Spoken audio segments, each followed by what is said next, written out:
I sat alone at a table set for 10 on my 23rd birthday while the pitying stares of the waitstaff burned holes into my back. When my phone finally rang, I foolishly thought my family was just running late in Atlanta traffic. Instead, my mother casually told me to pay the massive cancellation fee myself and catch a bus home because my sister's new boyfriend had a flat tire. I paid the bill with my very last dollar, walked out into the freezing rain, and vanished from their lives completely. 7 years later, they invited me to a wedding, having no idea they were sending the invitation to their primary creditor. Before I continue this story, let me know where you are watching from in the comments below. Hit like and subscribe if you have ever had to walk away from toxic family members to protect your peace. My name is Zuri, and I am 35 years old today. But to understand how I built an empire, you have to understand the exact night I lost everything I thought I wanted. It was a Tuesday evening in late October. The air in Atlanta was crisp, carrying the promise of a heavy downpour. I was sitting inside one of Buckhead's most exclusive steakhouses, the kind of place with velvet booths, dim ambient lighting, and waiters who wear crisp white jackets and speak in hushed, respectful tones. I had saved up for months working overtime at a soul-crushing administrative job just to buy a beautiful emerald green silk dress for the occasion. I was turning 23.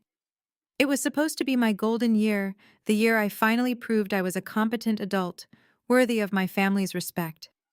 I had arrived 20 minutes early to ensure everything was perfect. The hostess had led me to a massive round table right in the center of the main dining room. 10 empty chairs surrounded me. 10 pristine white napkins folded into perfect swans, 10 crystal water glasses catching the light from the chandeliers above. I sat there for the first 30 minutes feeling nothing but hopeful anticipation.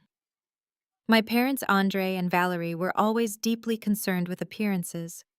They loved being seen in places like this, mingling with Atlanta's elite, showing off their designer clothes, and flashing their country club smiles. I assumed they were just delayed by the infamous city traffic. But as the clock ticked past the 1-hour mark, the isolation began to suffocate me. The restaurant was filling up rapidly with laughing couples and celebrating families. Every time a waiter passed my table, their eyes would dart away uncomfortable with the sight of a young woman sitting entirely alone at a massive banquet table. The head waiter approached me 3 separate times, his voice dropping an octave in sheer pity as he asked if I wanted to order appetizers while I waited. I declined, each time my stomach twisting into tighter and tighter knots.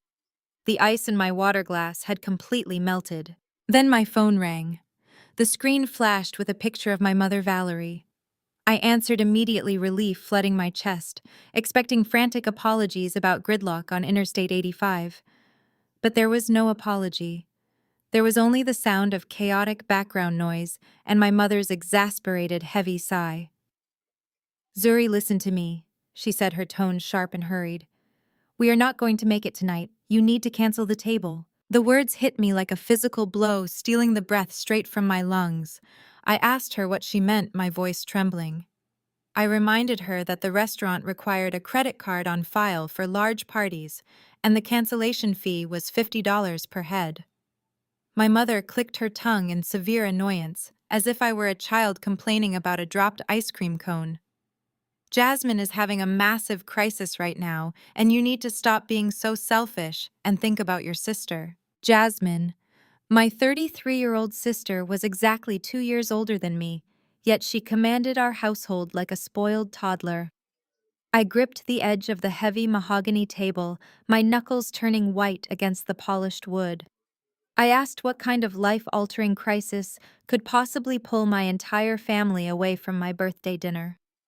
My mother spoke in a hushed, dramatic whisper, as if she were relaying a national tragedy of epic proportions. Liam got a flat tire on his way to a fraternity alumni event. Jasmine was riding with him, and now she is stranded on the side of the highway having a severe panic attack. We have to go rescue them immediately. Liam was Jasmine's new boyfriend. He was a white guy from a supposedly old money family, and my parents practically worshipped the ground he walked on. They loved the idea of associating with his family name, eager to secure their own social status by proximity to his presumed wealth. I sat in the steakhouse surrounded by the smell of expensive roasted garlic and seared meat, trying to process the absolute absurdity of her statement.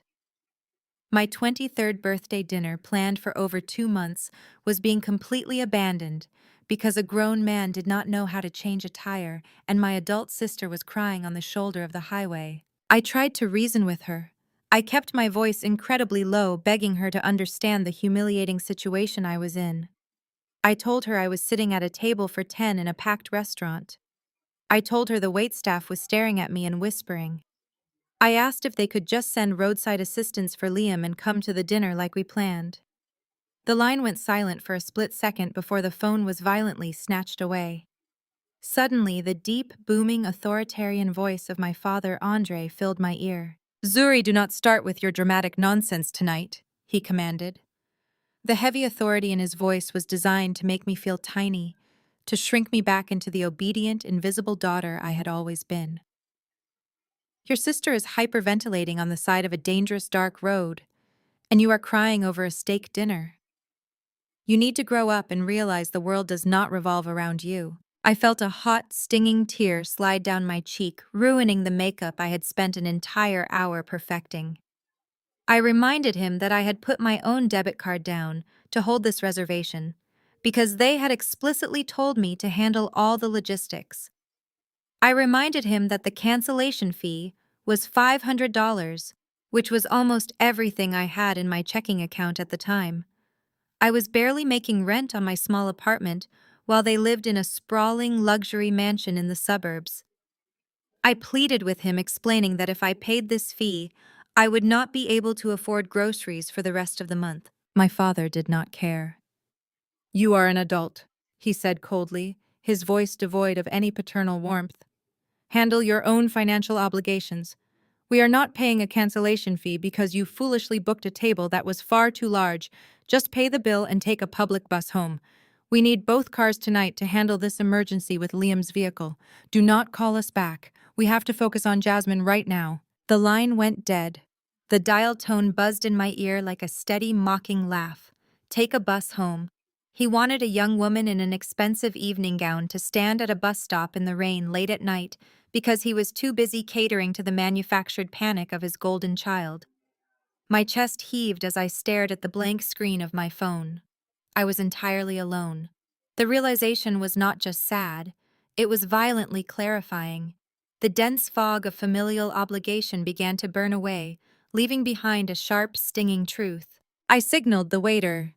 He approached tentatively, his eyes full of that unbearable pity I had been avoiding all night. I told him my party would not be arriving. I asked for the check for the cancellation fee. He looked at me, a young woman in a beautiful emerald dress sitting at a massive empty table, and I saw his jaw tighten with genuine, profound sympathy. He nodded without saying a word and walked away to fetch the bill. While I waited, the memories I had suppressed for years began to play in my mind like a highlight reel of disrespect. This was not a one-time mistake. This was the foundation of my entire existence in this family. I remembered my high school graduation. I had been named salutatorian. Minutes before I was supposed to walk across the stage and deliver my speech, Jasmine claimed she felt faint from the summer heat. She demanded my parents take her to the emergency room immediately. They missed my entire ceremony for what turned out to be mild dehydration. They never even apologized for missing the biggest moment of my young life. I remembered the day I was supposed to move into my college dorm. I had packed all my boxes into the hallway, waiting for my father to bring the rental van he promised. Instead, Jasmine decided she suddenly needed the van to move a vintage sofa she had bought for her sorority house. My parents told me to take a taxi to campus with whatever I could carry and leave the rest of my belongings behind. I had arrived at my dorm with 2 suitcases, while other girls had their parents helping them unpack hanging pictures and setting up their rooms with love. The waiter returned and placed the black leather folder gently on the table. The bill was exactly $500. I pulled out my debit card. It was a flimsy piece of plastic that represented weeks of aggressive saving and skipped meals. I handed it over, knowing that once this charge cleared, I would have exactly $14 left to my name. I would be eating rice and beans for the next 2 weeks. But as I signed the receipt, I did not feel poor. I felt like I was buying my freedom. This was the final invoice for my role as the family scapegoat. I was paying off my emotional debt, and the transaction was officially complete. I stood up, smoothed down the fabric of my green dress, and walked out of the steakhouse with my head held high. I did not look back at the empty table or the folded napkins. I pushed through the heavy glass doors and stepped out onto the Atlanta pavement. The storm that had been brewing all evening finally broke. The rain came down in heavy freezing sheets, soaking through my silk dress within seconds. I walked toward the bus stop, my heels clicking against the wet concrete with purpose. The freezing rain washed away the makeup I had so carefully applied. It washed away the desperate, agonizing need for my parents' approval. It washed away the illusion that if I was just good enough or smart enough or accommodating enough, they would eventually love me the way they loved Jasmine. As I stood under the meager shelter of the bus stop, watching the headlights of passing cars blur in the downpour, a profound sense of absolute peace settled over my soul. I was 23 years old, shivering in the rain with $14 to my name, and I had never felt more incredibly powerful. They had left me for her again. But this time, I was leaving for good. The cold, clinical reality of owning my abuser's financial future became my quietest victory. I went about my life expanding Apex Holdings and surrounding myself with a chosen family of fiercely loyal friends and colleagues who respected my mind and protected my peace. I never once looked back at Atlanta.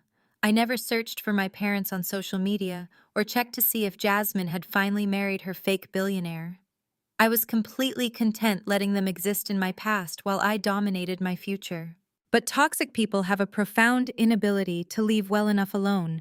They thrive on having someone to look down upon, and without me there to play the role of the struggling failure, their perfect family dynamic must have felt hollow. 7 years almost to the day after I left my house key on that marble island, my executive assistant forwarded a message to my private inbox.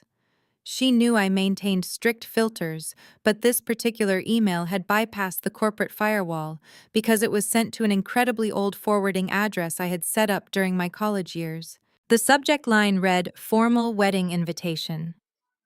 I opened the email, and the sheer audacity of the words immediately transported me back to the suffocating environment I had escaped. The message was from Jasmine. It was not an apology. It was not a plea for reconciliation.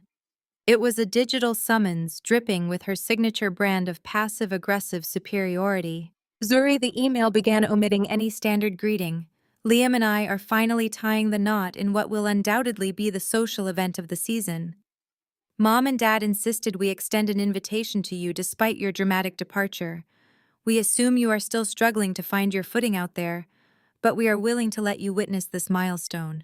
We are getting married at the most exclusive botanical estate in the region. I leaned back in my leather ergonomic chair, letting out a soft laugh.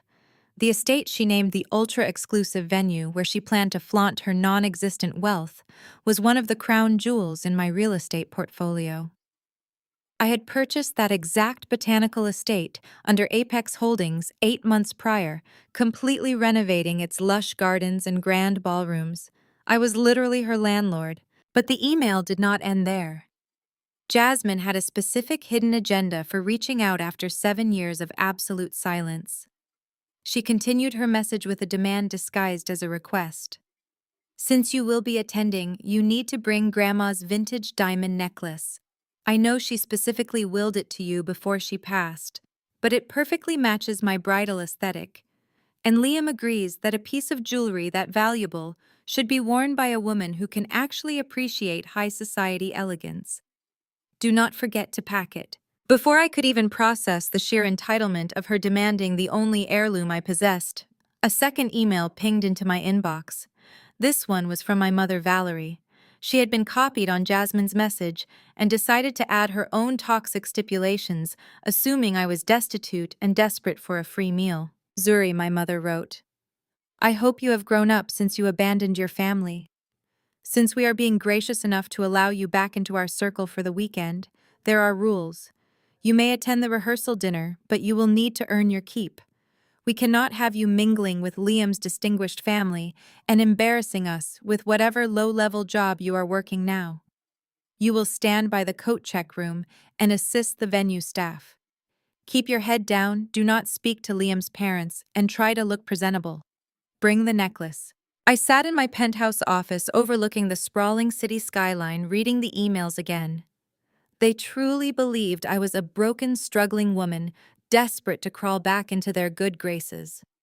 They wanted to use me as unpaid labor, hide me away like a shameful secret, and strip me of my only connection to my grandmother just to elevate their own fake prestige. I did not feel angry. Anger requires a level of emotional investment I no longer possessed for these people. Instead, I felt a deep, calculating amusement. The trap they were setting for me was actually a snare they were walking directly into. They had no idea they were demanding a billionaire CEO to work a coat check in her own luxury venue. They had no idea the old money family they were trying so desperately to impress was entirely owned by my holding company. I clicked reply to all. I typed out a single sentence matching their cold, formal energy. I will be there. I began preparing my disguise. I was going to walk straight into the lion's den, playing the exact role of the struggling, subservient sister they expected me to be. I instructed my executive assistant to rent a modest, mid-sized sedan. I went to a local department store and purchased a plain, inexpensive gray dress that looked appropriate but entirely unremarkable. I carefully packed my grandmother's vintage diamond necklace, locking it safely in a velvet box. I also prepared a separate, secure briefcase. Inside the briefcase were copies of the deed to the botanical estate, the finalized debt acquisition papers, proving Apex Holdings owned Liam's family assets, and a formal notice of immediate loan recall. I handed the briefcase to my head of private security, a towering, no-nonsense man named Marcus, who had been with me since my early days in venture capital. I told him to arrive at the venue separately and wait for my signal. The evening of the rehearsal dinner arrived carrying the heavy, humid warmth typical of the southern summer. I pulled my rented sedan up to the grand wrought iron gates of the botanical estate. The security guard, a man whose paycheck I authorized, checked my name off the guest list without recognizing me. I parked near the back of the lot and walked toward the grand conservatory where the event was being held. The venue looked spectacular. Thousands of fairy lights were strung through the massive glass atrium, illuminating exotic orchids and towering palms. The string quartet played softly in the corner, and elegantly dressed guests mingled with crystal champagne flutes. I walked through the grand mahogany doors, wearing my simple gray dress, and my grandmother's sparkling diamond necklace resting against my collarbone. I had not taken 5 steps into the foyer before Andre and Valerie intercepted me. My parents looked exactly the same, just slightly older, and infinitely more pretentious. My mother wore an overly elaborate sequined gown that screamed newly rich, while my father stood stiffly in a tailored tuxedo. They did not hug me. They did not ask how I had been for the last 7 years. Valerie immediately looked me up and down, her face contorting with visible disgust as she took in my plain dress. "Look at you," she hissed, grabbing my arm and pulling me roughly toward a secluded alcove near the restrooms. "You show up to a high society event looking like a substitute teacher. I told you to look presentable, Zuri. This is exactly why we cannot let Liam's parents see you. You are a walking embarrassment." My father glared at me, crossing his arms over his chest. "I see the real world has not been kind to you," he sneered. "You thought you could run away and become somebody, but look at you now. Still a dropout? Still a failure showing up for a free meal. Now get to the coat room before anyone important sees you." I maintained a perfectly blank expression, absorbing their insults without a flinch.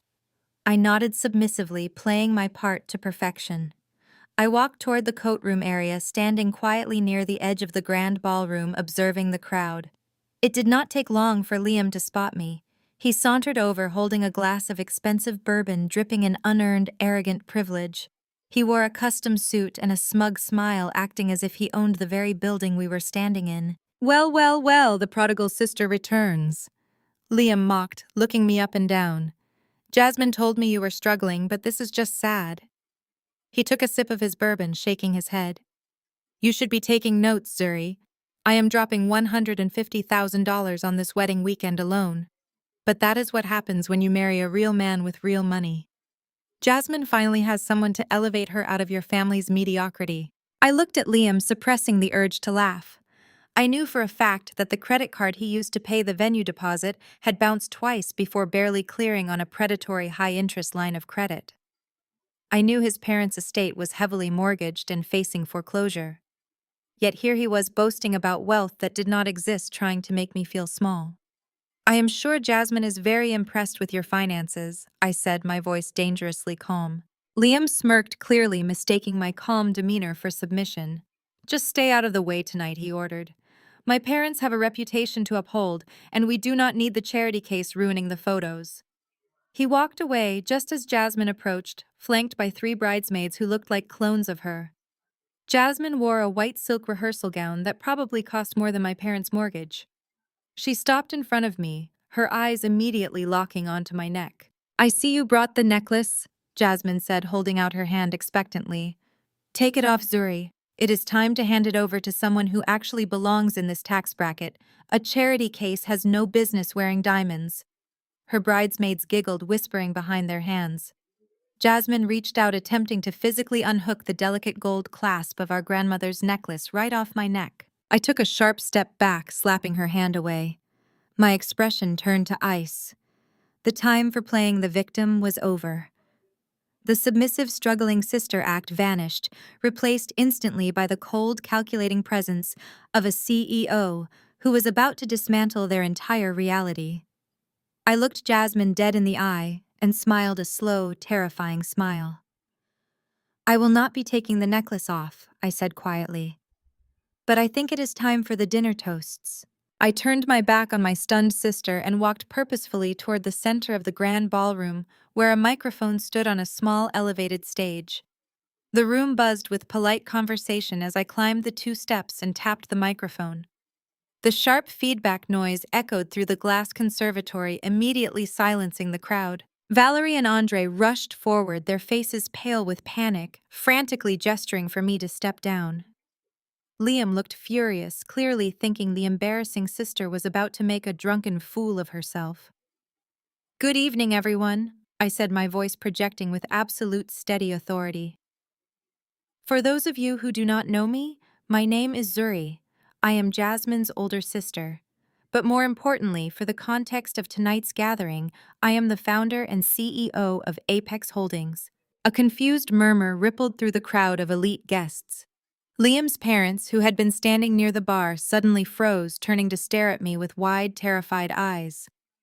They recognized the name of the holding company that owned their entire financial existence. My parents looked bewildered, completely failing to understand what was happening.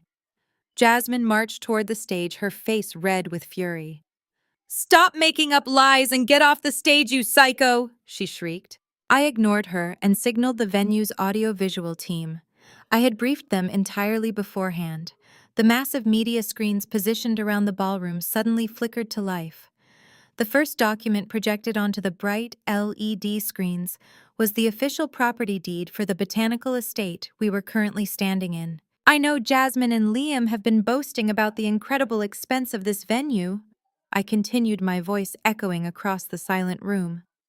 "But as the legal owner of this estate, I feel it is my duty to inform you that I am officially canceling their booking for tomorrow's wedding ceremony, effective immediately due to a severe breach of conduct and outstanding debts." Gasps erupted from the crowd. Valerie let out a strangled cry, clutching my father's arm. Jasmine stopped dead in her tracks, staring at the screen in absolute horror as she saw my name legally printed as the primary owner of the estate. "But I am not finished," I said, keeping my posture completely relaxed. I pressed a button on a small remote in my hand, and the screens transitioned to the second set of documents. These were the finalized debt acquisition papers, clearly detailing the catastrophic financial ruin of Liam's family. Liam has spent the evening bragging about dropping $150,000 on this wedding, I announced, looking directly at the groom, whose face had drained of all color. What he failed to mention is that his family is entirely bankrupt. They are surviving on fraudulent credit lines and predatory loans. Apex Holdings recently acquired all of their outstanding debt. That $150,000 was put on a fraudulent credit line, and as the primary creditor, I am officially calling in the loan right now. Sheer unprecedented chaos erupted in the ballroom. Liam's parents did not even attempt to argue. The shame was too absolute. They turned and practically sprinted toward the exit, fleeing the venue to escape the burning stares of their high society peers. Liam stood frozen, his mouth hanging open, his illusion of superiority completely shattered into dust. Jasmine shrieked in horror, clutching her head as she realized the billionaire lifestyle she had manipulated our parents to secure was entirely fake. She was marrying a broke man who owed his very existence to the sister she had just tried to strip of a necklace. Andre and Valerie scrambled toward the stage, completely humiliated in front of the Atlanta elite they worshipped. Their desperation was palpable as they tried to completely rewrite history in front of everyone. Zuri, my father, pleaded, holding his hands up in a placating gesture. "We are so proud of you. We always knew you were our successful daughter. Please let us handle this as a family." I looked down at them, feeling absolutely nothing but pity. "We are not a family," I said, my voice ringing with finality through the microphone. "You cut me off. You threw me away. And tonight you tried to hide me in a coat room. You do not get to claim my success when you contributed nothing but trauma." I signaled to Marcus, my head of security, who stepped out from the shadows flanked by 4 other massive security guards. "Please escort these individuals off my property," I instructed, pointing to my parents, my sister, and her fraudulent groom. The guests watched in stunned silence as my security team expertly and firmly guided my screaming sister, my humiliated parents, and a defeated Liam out the grand mahogany doors and into the humid Atlanta night. The wedding was over before it even began. The fallout was swift and absolute. The wedding was permanently canceled.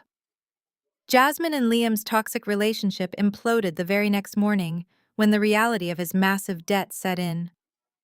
Andre and Valerie became social pariahs in Atlanta, their country club reputation entirely destroyed by the scandal of their cruelty and their association with Liam's fraudulent wealth.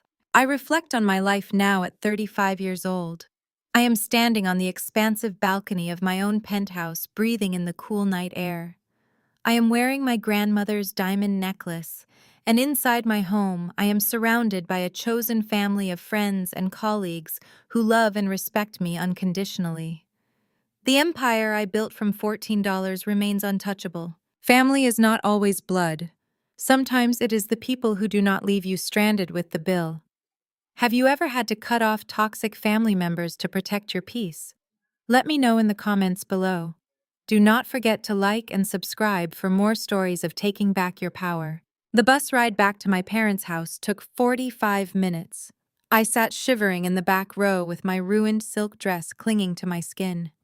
Every jolt of the bus felt like a physical reminder of the life I was leaving behind.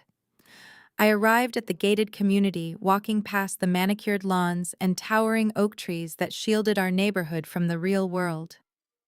My parents' sprawling brick mansion sat in absolute silence. The driveway was completely empty. They were still out playing the role of heroic rescuers for Jasmine and Liam. I unlocked the heavy oak front door and stepped inside. The house smelled of expensive vanilla diffusers and lemon polish. It was a fortress of perfection where human emotions were treated as inconvenient stains on a pristine rug. I walked straight upstairs to my bedroom. The walls were painted a soft, neutral beige, specifically chosen by my mother because it fit the aesthetic of a model home. I did not waste time crying or looking at old photographs. My movements were sharp and methodical, driven by a cold, burning energy. I pulled my worn duffel bag from the back of the closet. I made a very specific rule for myself as I opened my dresser drawers. I would only take what I had purchased with my own money. Everything else stayed behind. Every designer sweater my mother bought to make me look presentable at her country club events was left on the hangers. Every piece of jewelry my father gifted me after a particularly bad argument, as a silent apology, was left in its velvet box. I packed my basic shirts, my comfortable jeans, the laptop I bought refurbished from a campus surplus store, and my portfolio of business ideas.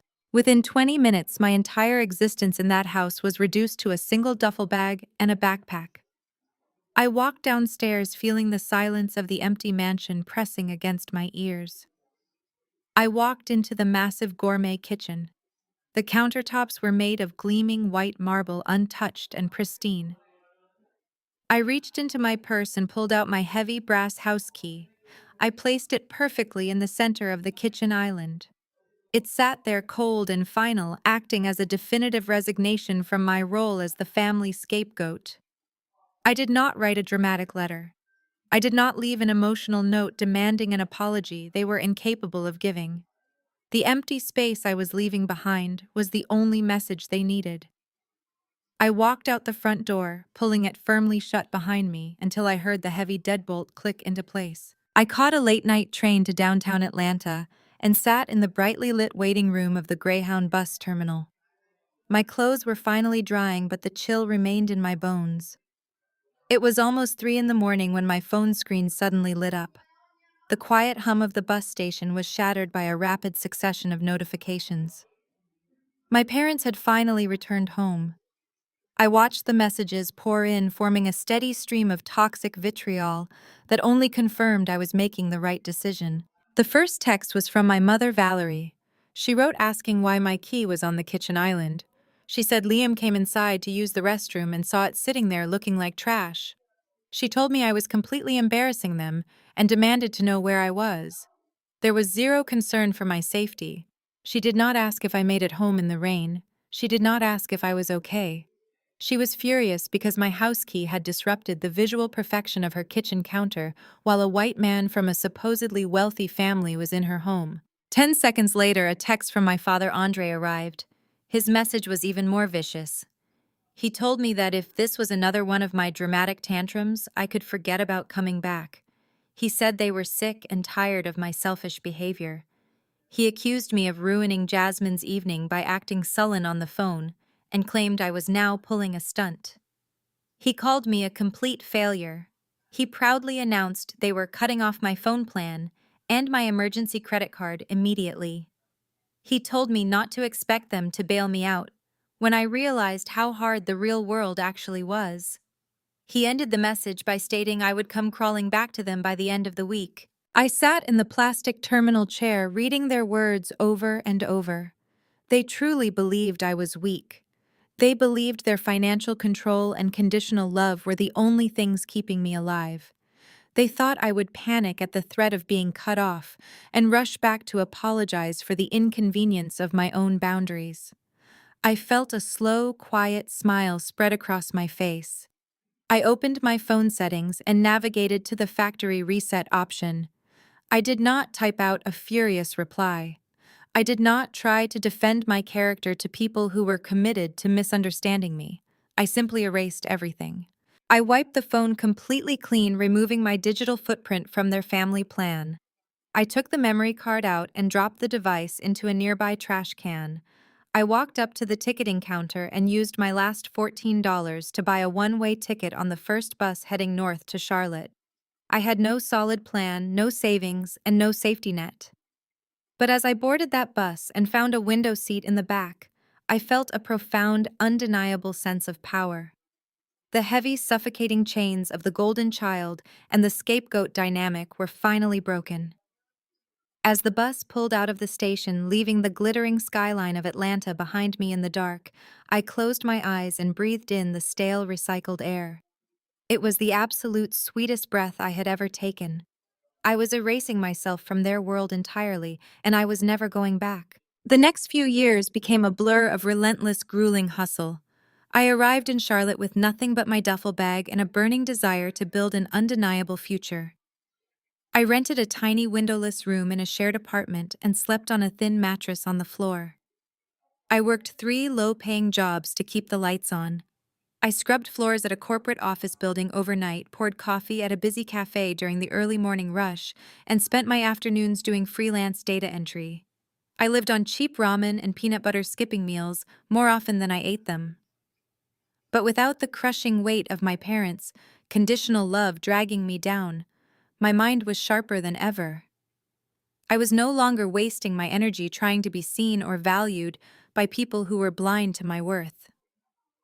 All that energy channeled directly into my ambition.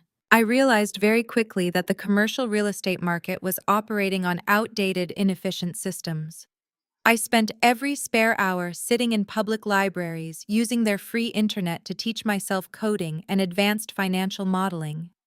I poured my soul into developing a proprietary software platform designed to identify undervalued commercial properties and streamline the acquisition process.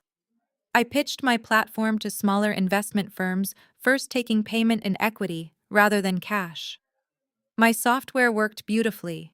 It allowed investors to close deals twice as fast as their competitors with incredible accuracy. Soon the platform exploded in value. I capitalized on that momentum and pivoted directly into venture capital, forming my own firm called Apex Holdings. By the time I turned 30, I was a self-made multimillionaire. I built an empire in absolute silence. I maintained strict anonymity, utilizing ironclad non-disclosure agreements and layers of corporate shell companies. I let my limited liability companies buy up luxury venues, commercial high-rises, and botanical estates across the South. I wore simple tailored suits and kept my natural hair in neat protective styles, moving through corporate boardrooms as a quiet, lethal force. No one in the Atlanta high society circles knew my name. I was a ghost who owned the very buildings they partied in. My life was peaceful and highly structured until one Tuesday morning when a routine corporate acquisition file crossed my heavy mahogany desk. My acquisitions team had flagged a portfolio of distressed assets belonging to a prominent old money family. I opened the thick manila folder and felt a sudden sharp jolt of recognition. The assets belonged to Liam's family. The very same Liam who had stranded his car on the highway the night of my 23rd birthday. The man my parents had practically worshipped for his supposed wealth and unearned status. I read through the financial forensic disclosures with cold, calculating precision. Liam's family was entirely broke. Their generational wealth was a complete illusion. Their businesses were hemorrhaging money, and they were surviving solely on fraudulent credit lines and predatory loans just to keep up appearances. They were drowning in massive debt, using their fading family name to secure extensions they could never actually repay. It was a pathetic, fragile house of cards, and it was completely vulnerable. I realized in that moment, my parents had sold me out and treated me like garbage for a man who was financially poorer than I was when I was scrubbing office floors. In a strictly business-oriented, emotionless move, I directed Apex Holdings to buy out the entirety of Liam's family debt. We purchased their outstanding loans for pennies on the dollar and quietly acquired the liens on their family estate and their failing commercial businesses. I signed the acquisition papers with a steady hand. I now essentially owned their assets. I held the absolute keys to their financial survival. They remained blissfully unaware that the black sheep sister they had discarded was now their primary creditor and ultimate landlord. I sat completely still at the massive table as the dial tone buzzed against my ear. The heavy mahogany wood beneath my fingertips felt grounding, anchoring me to the present moment while my mind raced. The steakhouse bustled around me, filled with the clinking of crystal glasses and the low murmur of wealthy patrons enjoying their evening. I was an island of absolute isolation in a sea of celebration. The phone screen went black, reflecting my own tired face back at me. A wave of cold, clinical clarity washed over my entire body. It was not a sudden burst of hot rage or a frantic desire to beg for their attention. It was a freezing, paralyzing realization that this exact scenario was not an accident or a singular lapse in judgment. This was the exact blueprint of my entire life. I closed my eyes and let the memories wash over me, no longer fighting to suppress them. The pattern had always been there, glaring and obvious, but I had spent 23 years making excuses for the people who were supposed to love me. I remembered the humid morning of my high school graduation. I had worked tirelessly for 4 years, earning the title of salutatorian. I had written a speech that I practiced in front of my bedroom mirror for weeks. My parents had purchased front row tickets. But 45 minutes before I was scheduled to walk across the stage, Jasmine claimed she felt dangerously faint. She clutched her chest, gasping for air and insisting her heart was failing. My parents swept her away to the emergency room, leaving me standing alone in my cap and gown. I delivered my speech to a crowd of strangers, scanning the front row for faces that were not there. The hospital discharged Jasmine 2 hours later with a diagnosis of mild dehydration. My parents never apologized. They simply told me I should be grateful my sister survived a medical scare. The memory shifted, blurring into the blistering August afternoon when I was supposed to leave for college. I had spent the entire summer working double shifts at a local diner to afford my dorm supplies. I had neatly packed everything into boxes, lining them up by the front door, waiting for my father to bring the rental van he had promised weeks in advance. Instead, Jasmine decided she absolutely needed that exact van to transport a vintage velvet sofa she had impulsively purchased for her sorority house. My mother handed me a wad of cash and told me to hail a cab to campus with whatever suitcases I could carry. I left half of my belongings sitting in the hallway. I arrived at my freshman dorm, hauling 2 heavy bags by myself, watching other girls embrace their weeping, proud parents. I had swallowed the humiliation then, just as I was expected to swallow it now. But sitting in this steakhouse on my 23rd birthday, the bitter taste of their conditional love finally became too toxic to endure. The waitstaff avoided my gaze entirely, their pity radiating across the room. I raised my hand and signaled the head waiter. He approached my table with hesitant, careful steps, his posture practically radiating sympathy. I looked up at him, keeping my voice completely steady and devoid of tears. "My party will not be arriving," I told him. "I need to pay the cancellation fee for the table." He nodded slowly, pulling a black leather folder from his apron.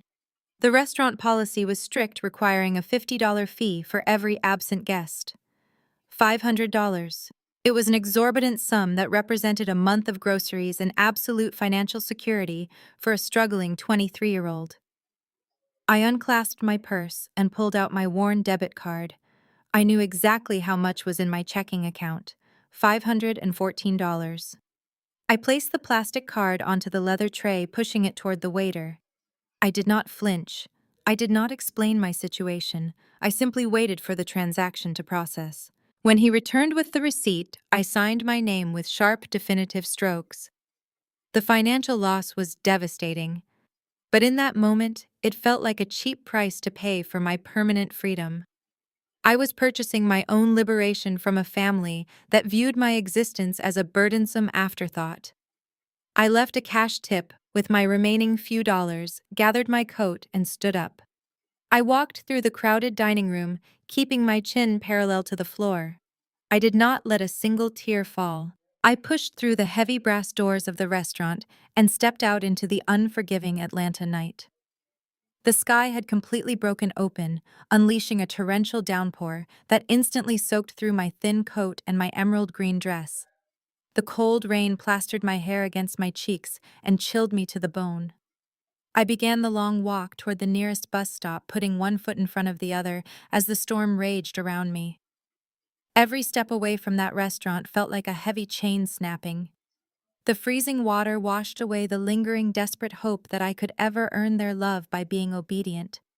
It washed away the guilt they had programmed into my psyche. I stood under the meager shelter of a rusted bus stop, shivering violently in the dark.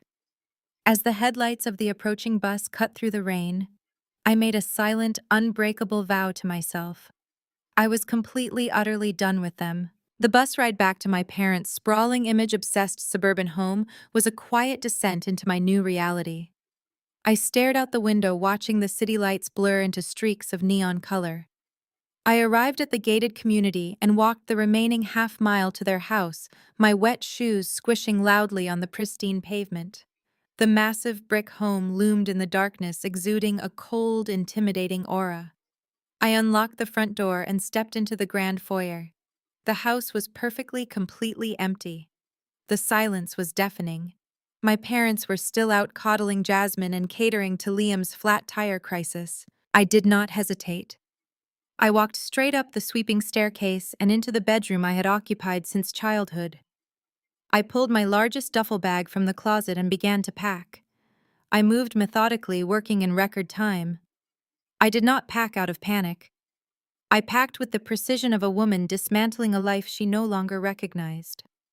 I took only the items I had purchased with my own hard-earned money. My comfortable jeans, my simple shirts, the refurbished laptop I used for my business ideas. I left every single designer item my mother had forced upon me to make me look acceptable at her country club luncheons. I left the expensive jewelry my father had given me as hollow apologies for his frequent emotional absences. I reduced 23 years of existence in that house to a single heavy duffel bag. I walked back downstairs, my bag slung over my shoulder. I stood in the center of the immaculate gourmet kitchen, staring at the gleaming white marble island. It was the centerpiece of my mother's manufactured domestic perfection. I reached into my pocket and pulled out my heavy brass house key. The metal was warm from my body heat. I placed the key precisely in the dead center of the marble island. It sat there serving as a stark physical symbol of my resignation. It was the absolute severing of my ties to their bottomless toxicity. I did not leave a letter explaining my feelings. I did not leave a dramatic note demanding closure. I simply walked out the front door, locking it behind me for the very last time. I sought refuge in the harshly lit waiting room of the downtown Greyhound bus terminal. My clothes were still damp from the freezing rain, but the chill in my bones was completely eclipsed by a burning adrenaline. I found a secluded plastic chair in the corner of the station, placing my heavy duffel bag between my feet. The terminal smelled of stale coffee and floor wax, a sharp contrast to the expensive vanilla diffusers I had just left behind. I sat there watching the clock on the wall tick past midnight. I knew they would be arriving home soon. I knew the exact sequence of events that would follow. They would walk through the grand double doors, fawning over Jasmine and Liam. My mother would head straight to the kitchen island to pour them a glass of imported wine. And that is when she would see it. It happened almost exactly at 1 a.m. The cheap smartphone in my pocket began to vibrate with a sudden violent intensity. The buzzing was relentless, rattling against the plastic armrest of my chair. I pulled the device out and watched the screen illuminate the dark corner of the terminal. Notifications stacked up rapidly, overlapping one another in a chaotic cascade of digital fury. My parents had returned. They had found the key. I swiped open the screen, expecting perhaps a single fleeting message of parental panic. A small part of me wondered if they would ask where I was, or if I was safe in the storm. That foolish, lingering hope was instantly eradicated the second I read my mother's words. Valerie did not ask if I had been kidnapped or hurt. She was completely consumed by rage over aesthetics and social optics. Her first message was a massive block of frantic text. She demanded to know why my house key was sitting in the middle of her pristine marble island. She wrote that Liam had walked into the kitchen to get a glass of water and saw my key sitting there like a piece of abandoned trash. She told me I was a deeply vindictive person who was deliberately trying to humiliate the family in front of a man with respectable pedigree. "How dare you pull a stunt like this while we have important guests in our home?" she typed. "You are an absolute embarrassment to this family. You have always been jealous of your sister, and now you are throwing a childish tantrum because we had to prioritize a real emergency." I read the words twice, letting the sheer narcissism of her perspective wash over me. She was not losing a daughter. She was annoyed by a visual blemish in her kitchen while trying to impress a man she barely knew. Before I could even process the absolute absurdity of her priorities, a second wave of messages crashed into my inbox. These were from my father. Andre did not bother with passive-aggressive guilt trips. He went straight for the throat, wielding his financial power like a weapon. He commanded me to answer my phone immediately. When I did not comply, his messages grew increasingly venomous. He called me a pathetic failure. He said I had achieved absolutely nothing of value in my 23 years on Earth, and this dramatic exit was just another example of my profound weakness. He explicitly told me that my phone plan was being terminated by sunrise. He stated that he was freezing my emergency credit card and removing my name from the family auto insurance policy. "You are officially cut off," he declared in bold capitalization. "Let us see how long you survive in the real world without my money propping you up. You are soft and you are foolish. When you are starving by the end of the week, do not expect us to open the door. You will come crawling back on your hands and knees, begging for forgiveness. And when you do, you will apologize to Jasmine and Liam for ruining their evening." I sat in the bus terminal reading the messages as the fluorescent lights hummed overhead. They truly believed I was nothing without them. They genuinely thought their financial control and their conditional approval were the only things keeping me tethered to the earth. They expected me to panic. They expected me to stare at my dwindling bank account and break down in tears, realizing I was unequipped to handle the harsh realities of independence. They anticipated a desperate, apologetic phone call before the sun even came up. But I did not cry. I did not panic. I felt an overwhelming sense of profound invincibility. They had just handed me the greatest gift I could ever receive. They had completely absolved me of any remaining guilt.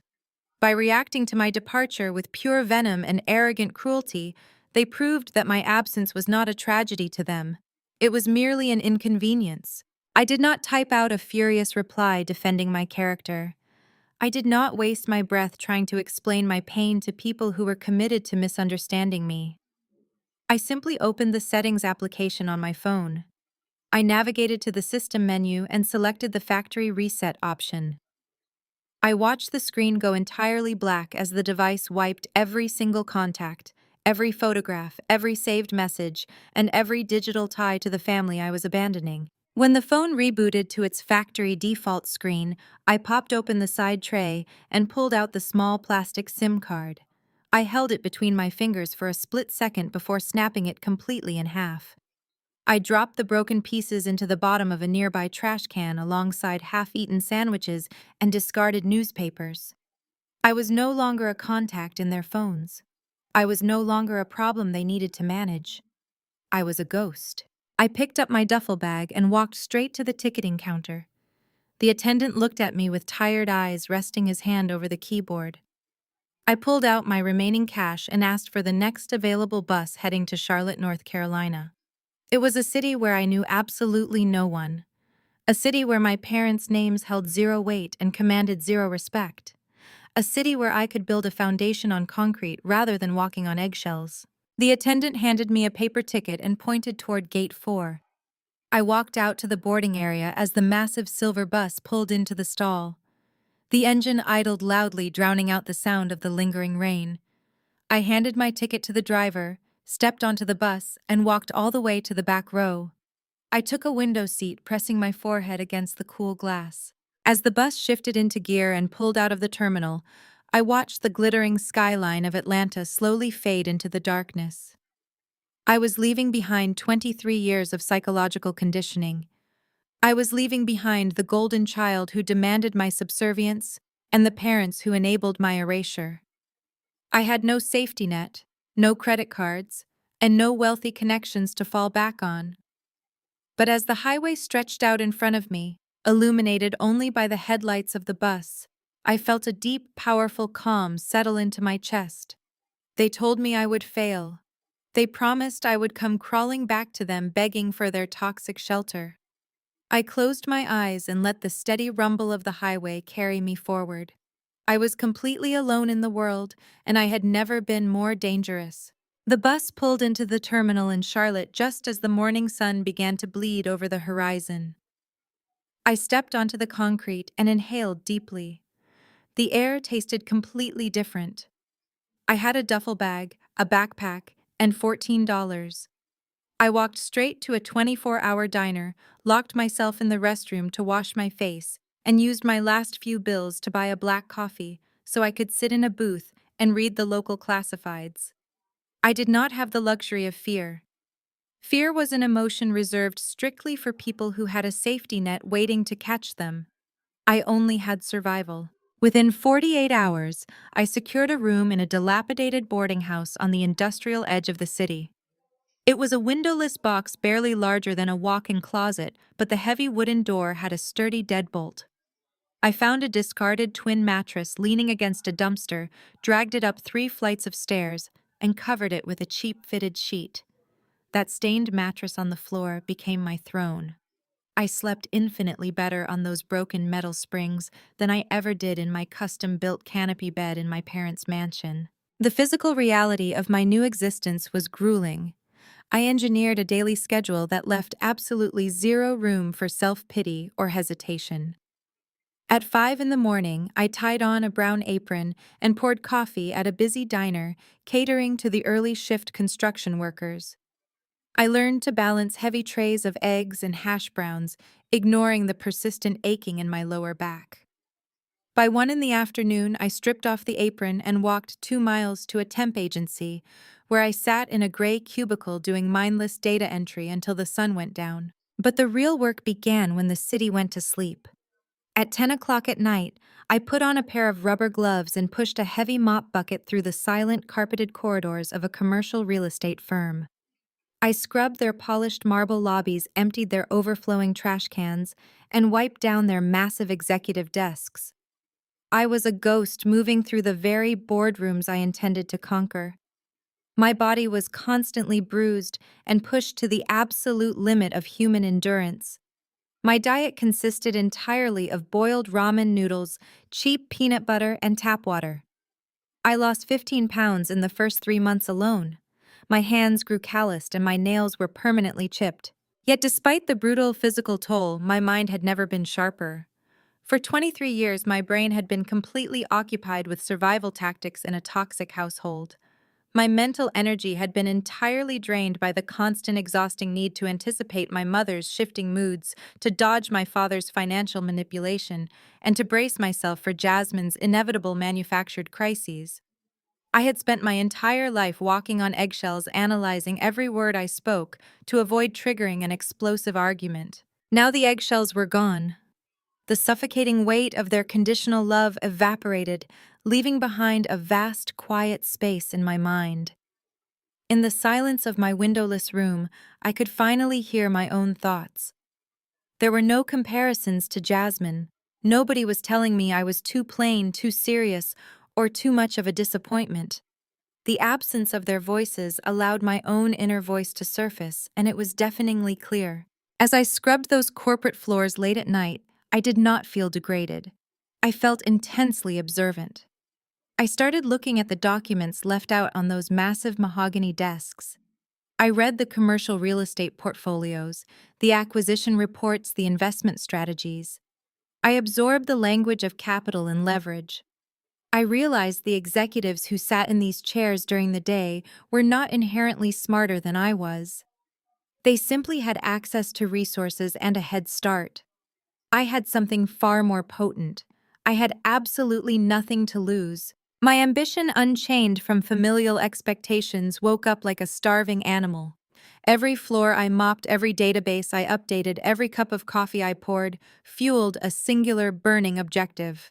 I was not just surviving to pay rent. I was financing my own education. I started taking my meager tips and buying used textbooks on coding, corporate finance, and real estate law. I carried them in my backpack, reading them on the city bus, reading them during my 15-minute diner breaks, reading them until my eyes burned under the single bare light bulb in my tiny room.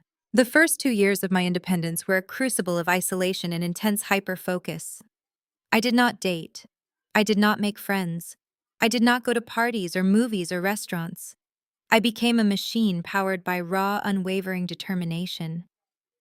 The memory of my father telling me I would fail, and the image of my mother commanding me to take the bus in the rain, became the exact coal I shoveled into the furnace of my drive.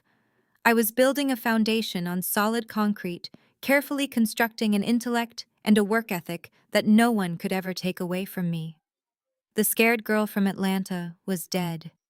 In her place, a quiet, relentless force was taking root, preparing to tear the world apart and rebuild it in my image. The knowledge I extracted from those discarded corporate documents became the foundation of my absolute dominance.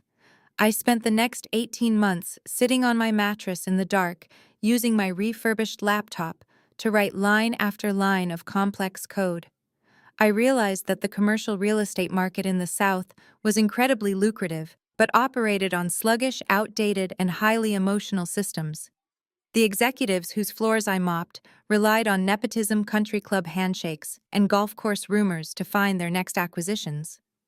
I designed a proprietary software platform that completely eliminated the need for any of that. My algorithm scraped municipal databases, court filings, foreclosure notices, and zoning board agendas in real time.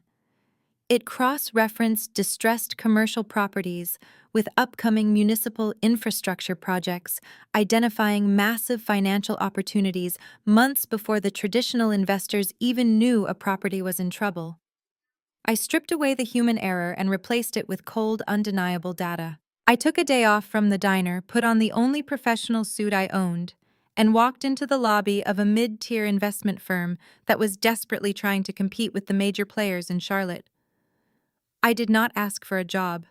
I asked for a meeting with their managing partner, and I refused to leave the waiting room until he gave me 10 minutes of his time.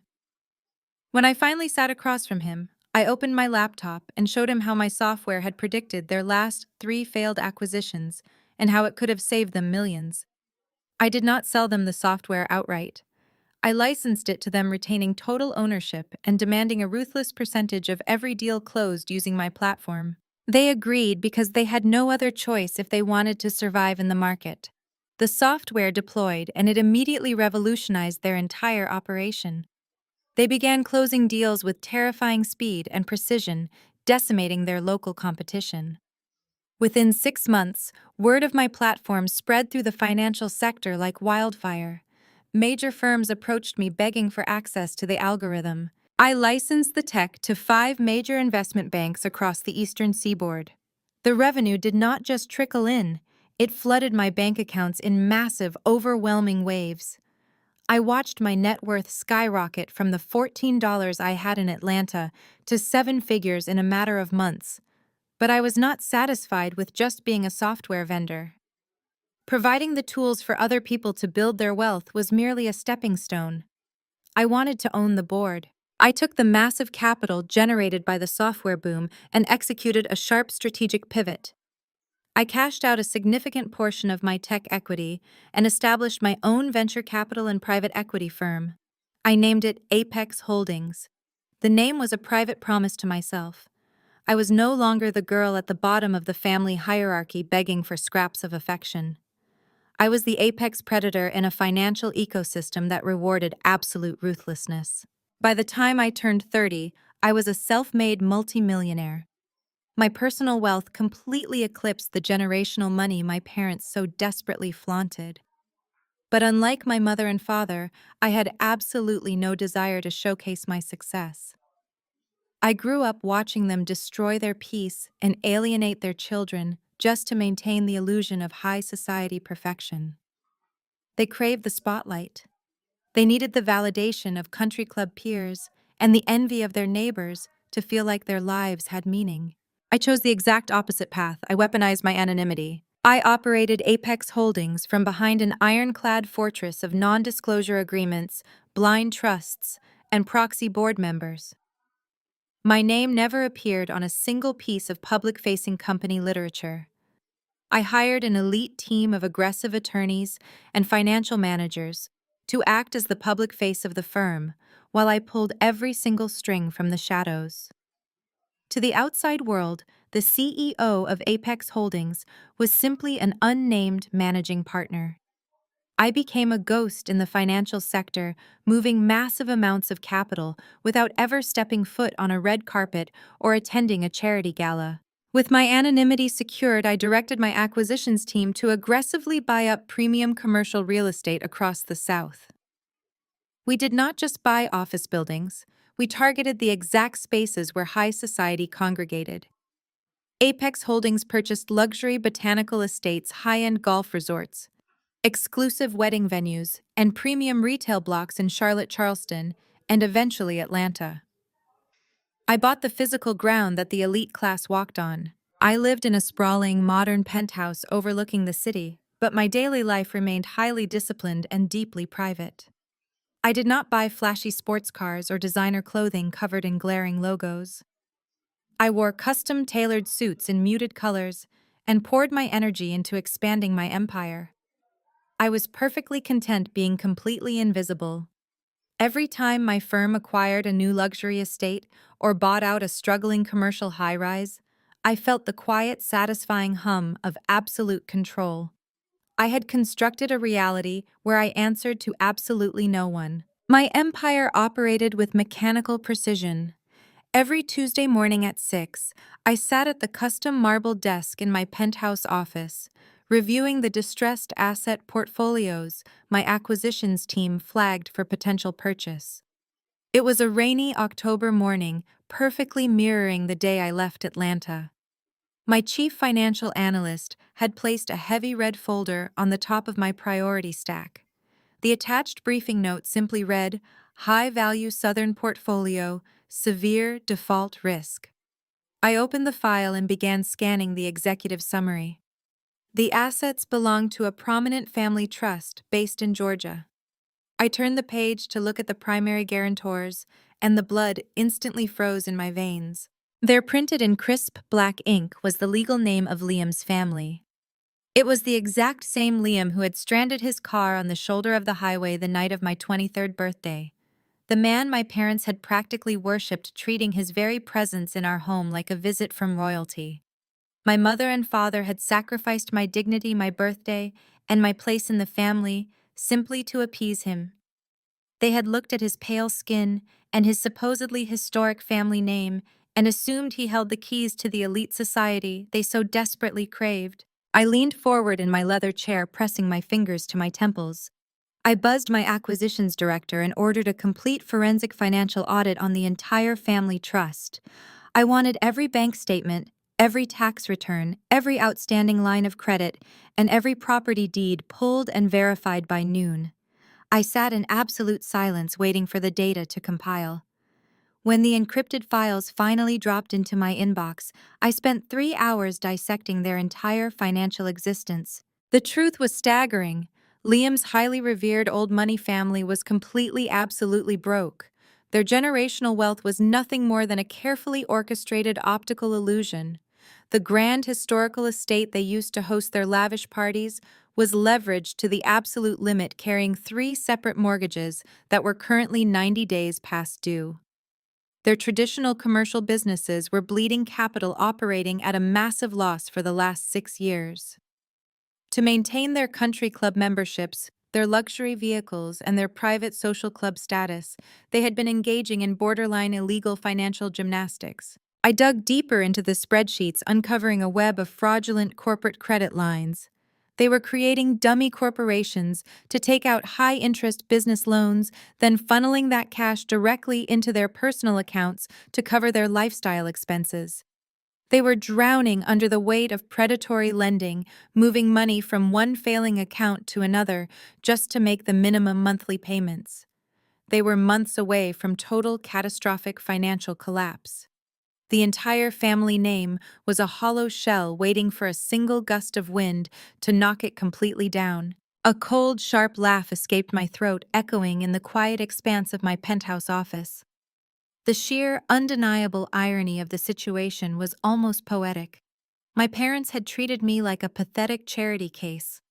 They had called me a failure and cut off my emergency credit card to punish me for not bowing down to this man. They had discarded their own flesh and blood to align themselves with a family they believed was superior in every conceivable way. Yet the financial data staring back at me proved that Liam was mathematically poorer than I had been when I was scrubbing toilets and sleeping on a floor mattress.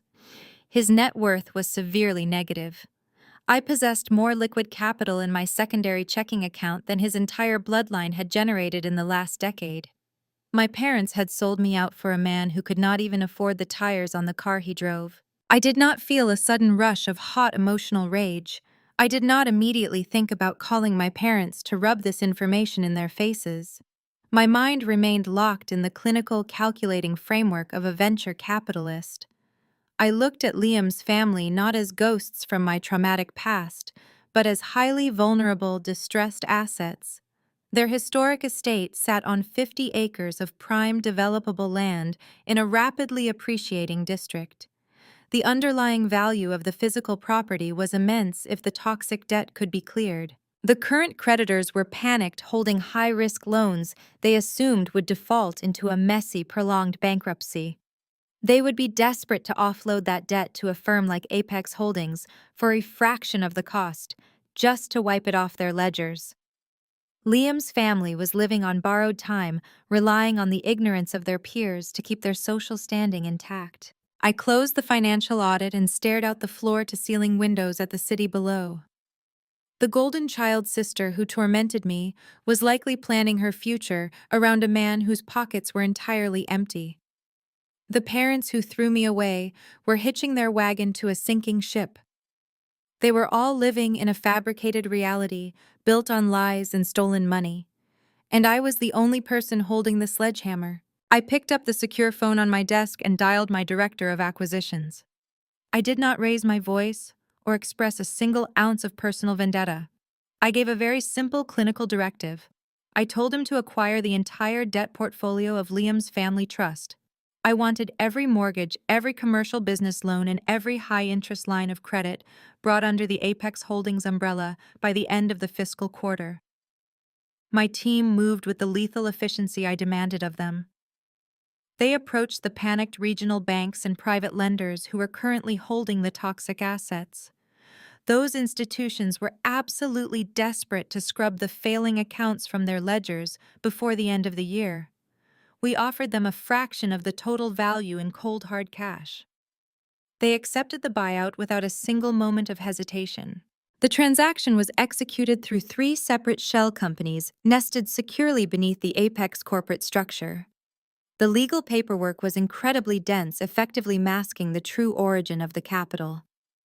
When the final signatures were executed and the massive digital transfers cleared, I sat in my office and opened the newly updated portfolio. I was officially the owner of the sprawling historic estate Liam's family used to project their false superiority. I held the primary liens on their failing commercial enterprises. I owned the debt that financed their luxury vehicles, their country club memberships, and the designer clothes they wore to masquerade as the elite. The irony was thick and immensely satisfying. My parents were wealthy African Americans who had spent their entire lives obsessed with high society appearances. They had treated me like a repulsive stain on their carefully curated image. They had discarded me in the freezing rain for a white man they believed was infinitely better than their own flesh and blood. They had bowed to his supposed old money lineage, practically throwing my sister at him to secure a proximity to power that they felt validated their own status.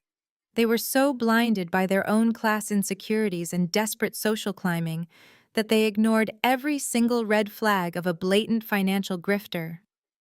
Yet here I was, sitting in a custom-tailored suit in a penthouse thousands of miles away, holding the absolute legal right to foreclose on that very same power with a single phone call. I became their landlord and their primary creditor overnight. When Liam's father scrambled to make a minimum payment on their third mortgage to avoid defaulting, he was wiring those meager funds directly into my corporate accounts.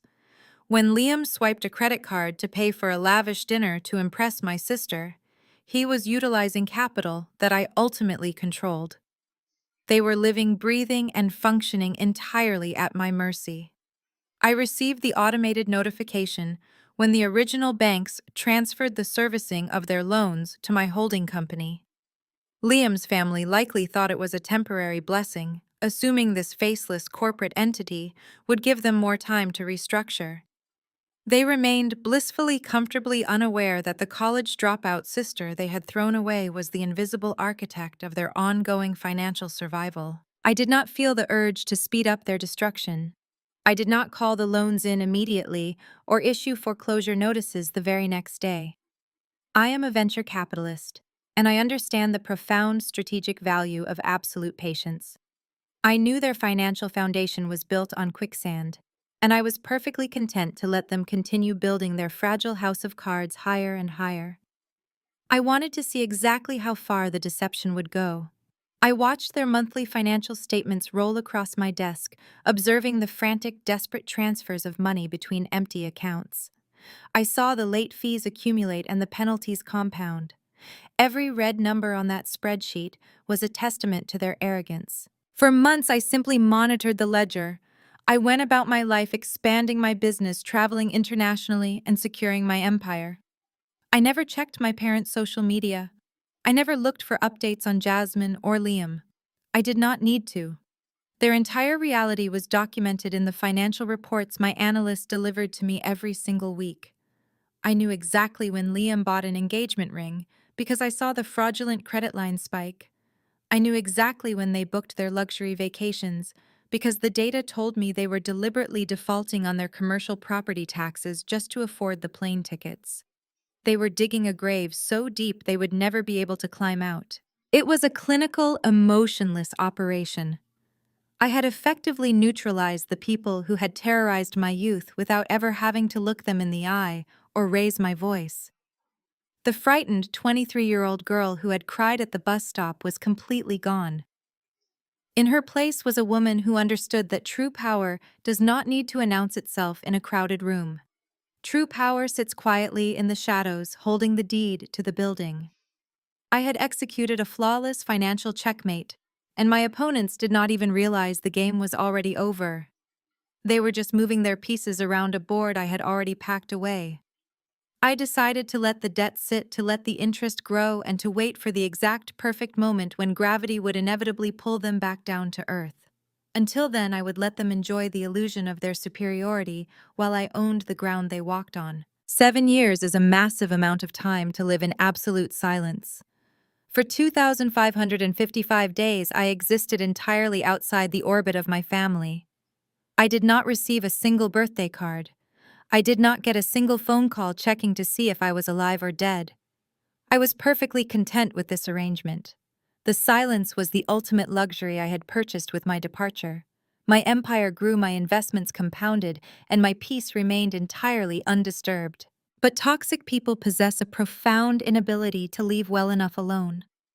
A narcissist without an audience is exactly like a fire without oxygen. They eventually suffocate. For 7 years, Jasmine had been playing the role of the golden child, without her designated scapegoat standing in the background to provide the necessary contrast. She had nobody to look down upon.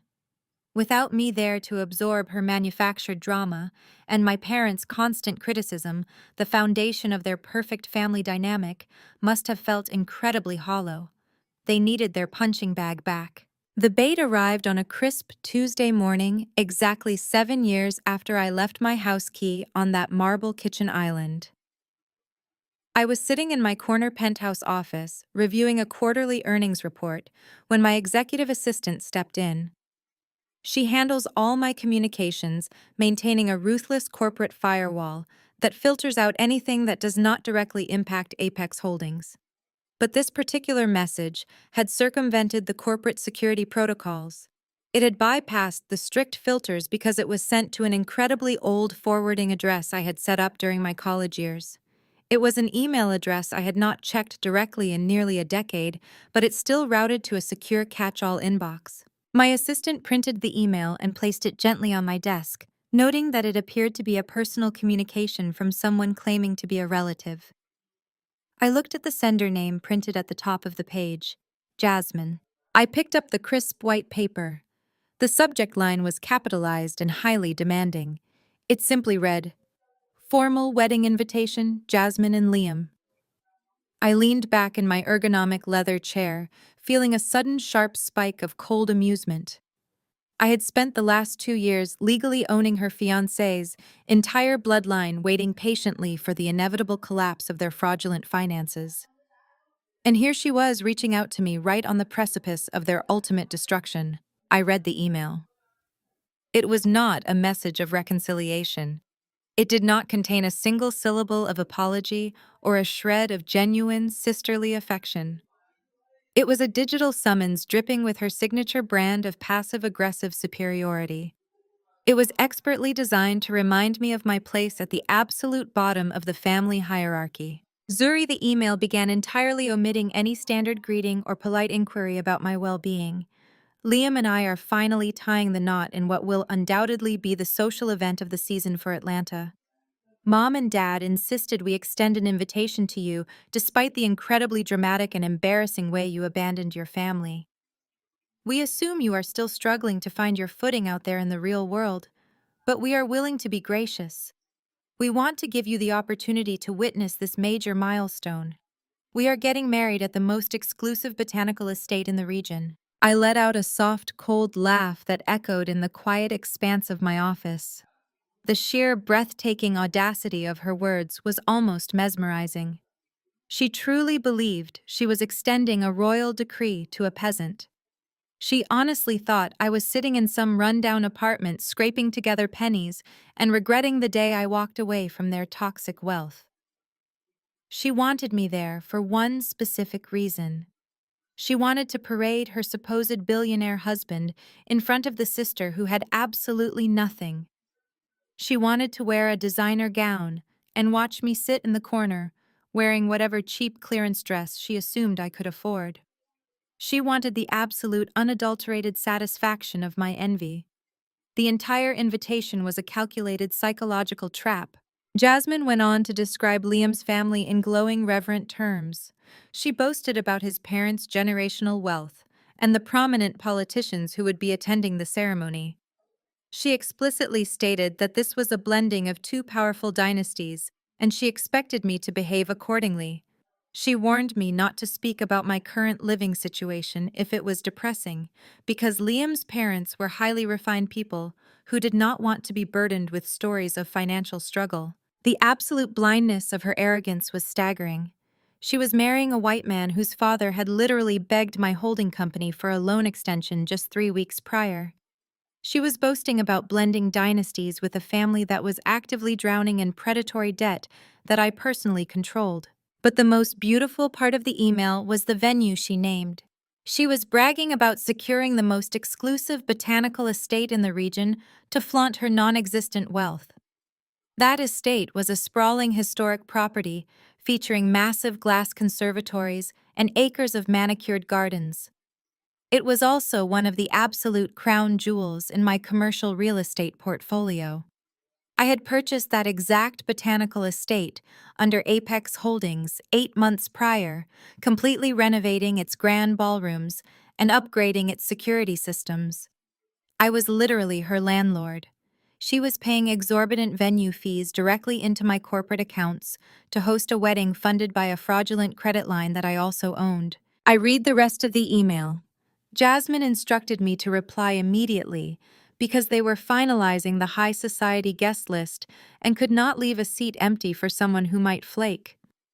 She included a strict dress code enforcing black tie attire while adding a snide comment that I should try my absolute best to find something appropriate so I would not stand out like a sore thumb among the elite guests. The email was a masterpiece of pure delusion.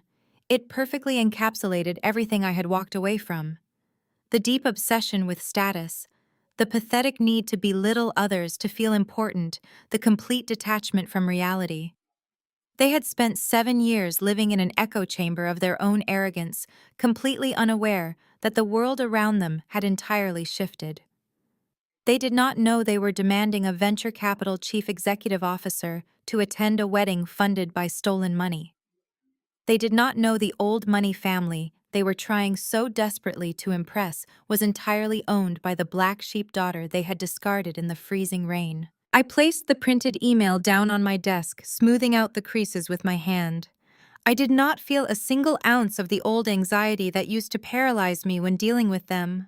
I did not feel the urge to cry or scream or defend my honor against her insults. I just felt a deep, calculating anticipation.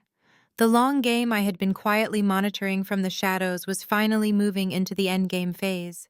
They had opened the door and eagerly invited the wolf directly into their home. I was still processing the sheer delusion of Jasmine's message when a second notification pinged on my screen. This one was sent directly from my mother.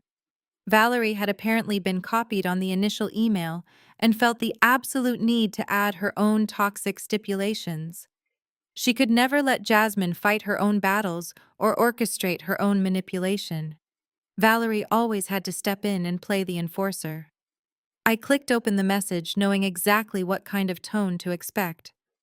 If Jasmine's email was a masterclass in passive-aggressive arrogance, my mother's email was a blatant exercise in cruel humiliation. Valerie did not bother with pleasantries or fake warmth. She operated under the firm, unwavering assumption that the last 7 years had completely broken me. She fully believed I was destitute, living paycheck to paycheck, and desperate for any crumb of family inclusion. She wrote to me as if she were a warden dictating terms to a paroled prisoner. She explicitly stated that allowing me back into their high society circle, even for a single weekend, was a massive risk to their reputation. She needed to make sure I understood exactly where I stood in the hierarchy before I dared to show my face in her presence. Then came the primary demand. The real reason they had hunted down my contact information after 7 years of comfortable silence. Valerie wrote that since I was attending the wedding, I was strictly required to bring our late grandmother's vintage diamond necklace. She did not ask me if I would be willing to lend it to my sister. She ordered me to hand it over. My grandmother was the only person in our family who ever looked at me and saw someone worthy of genuine respect. She was a strong, fiercely independent African-American woman who saw right through my parents' shallow obsession with country club status. When she passed away, she specifically willed her most valuable piece of jewelry to me. It was a stunning, heavy diamond piece from the 1940s that she had purchased with her own hard-earned money. My mother and sister had been absolutely furious when the will was read. They firmly believed the diamonds belonged on the golden child to be shown off at upscale parties. They had tried to manipulate me into giving it up back then, but I had secured that necklace in a safety deposit box the very day I left Atlanta. Valerie justified her demand with breathtaking entitlement. She wrote that the vintage diamonds fit Jasmine's bridal aesthetic perfectly. She stated that it was deeply selfish for a struggling dropout to hoard a luxury heirloom in some cheap apartment when Jasmine needed to look flawless for her billionaire groom. She told me to hand the necklace over the exact moment I arrived at the venue so it could be professionally cleaned before the ceremony. She phrased her demand as if I was merely a courier delivering stolen goods back to their rightful owner. She actually wrote that wearing the necklace would be my contribution to the wedding since she knew I could not afford to buy them a proper gift. But my mother was not finished setting her rules. She then presented what she clearly believed was an incredibly generous compromise regarding the rehearsal dinner. She informed me that the Friday night dinner was strictly reserved for their elite guests and Liam's distinguished family members. She wrote that I simply did not possess the wardrobe, the etiquette, or the social grace to mingle with people of that caliber. She warned that she would not risk me making a fool of myself or revealing my impoverished living situation to Liam's wealthy parents. She was terrified that my very existence would shatter the illusion of perfection she had spent years cultivating for her future in-laws. However, she offered me a way to attend. She told me I could come to the estate the night before the wedding, provided I agreed to work the coat check room. She actually typed the words "you need to earn your keep." She instructed me to wear a plain black dress stand in the back corridor and assist the venue staff with taking jackets and holding umbrellas for the real guests. She wanted me completely out of sight, treating me as unpaid subservient labor. She thought she was doing me a massive favor by allowing me to breathe the same air as her distinguished guests, as long as I remained securely hidden in a closet holding their belongings. I sat in my quiet executive office digesting the sheer audacity of her words. The psychological cruelty was perfectly aligned with the woman who had abandoned me at a bus stop in the freezing rain. But my reaction remained entirely clinical. I felt my pulse steady and my mind sharpen. They wanted to strip me of the one single heirloom I possessed. They wanted to hide me in a back hallway to avoid embarrassing themselves in front of a family that was actively drowning in predatory debt.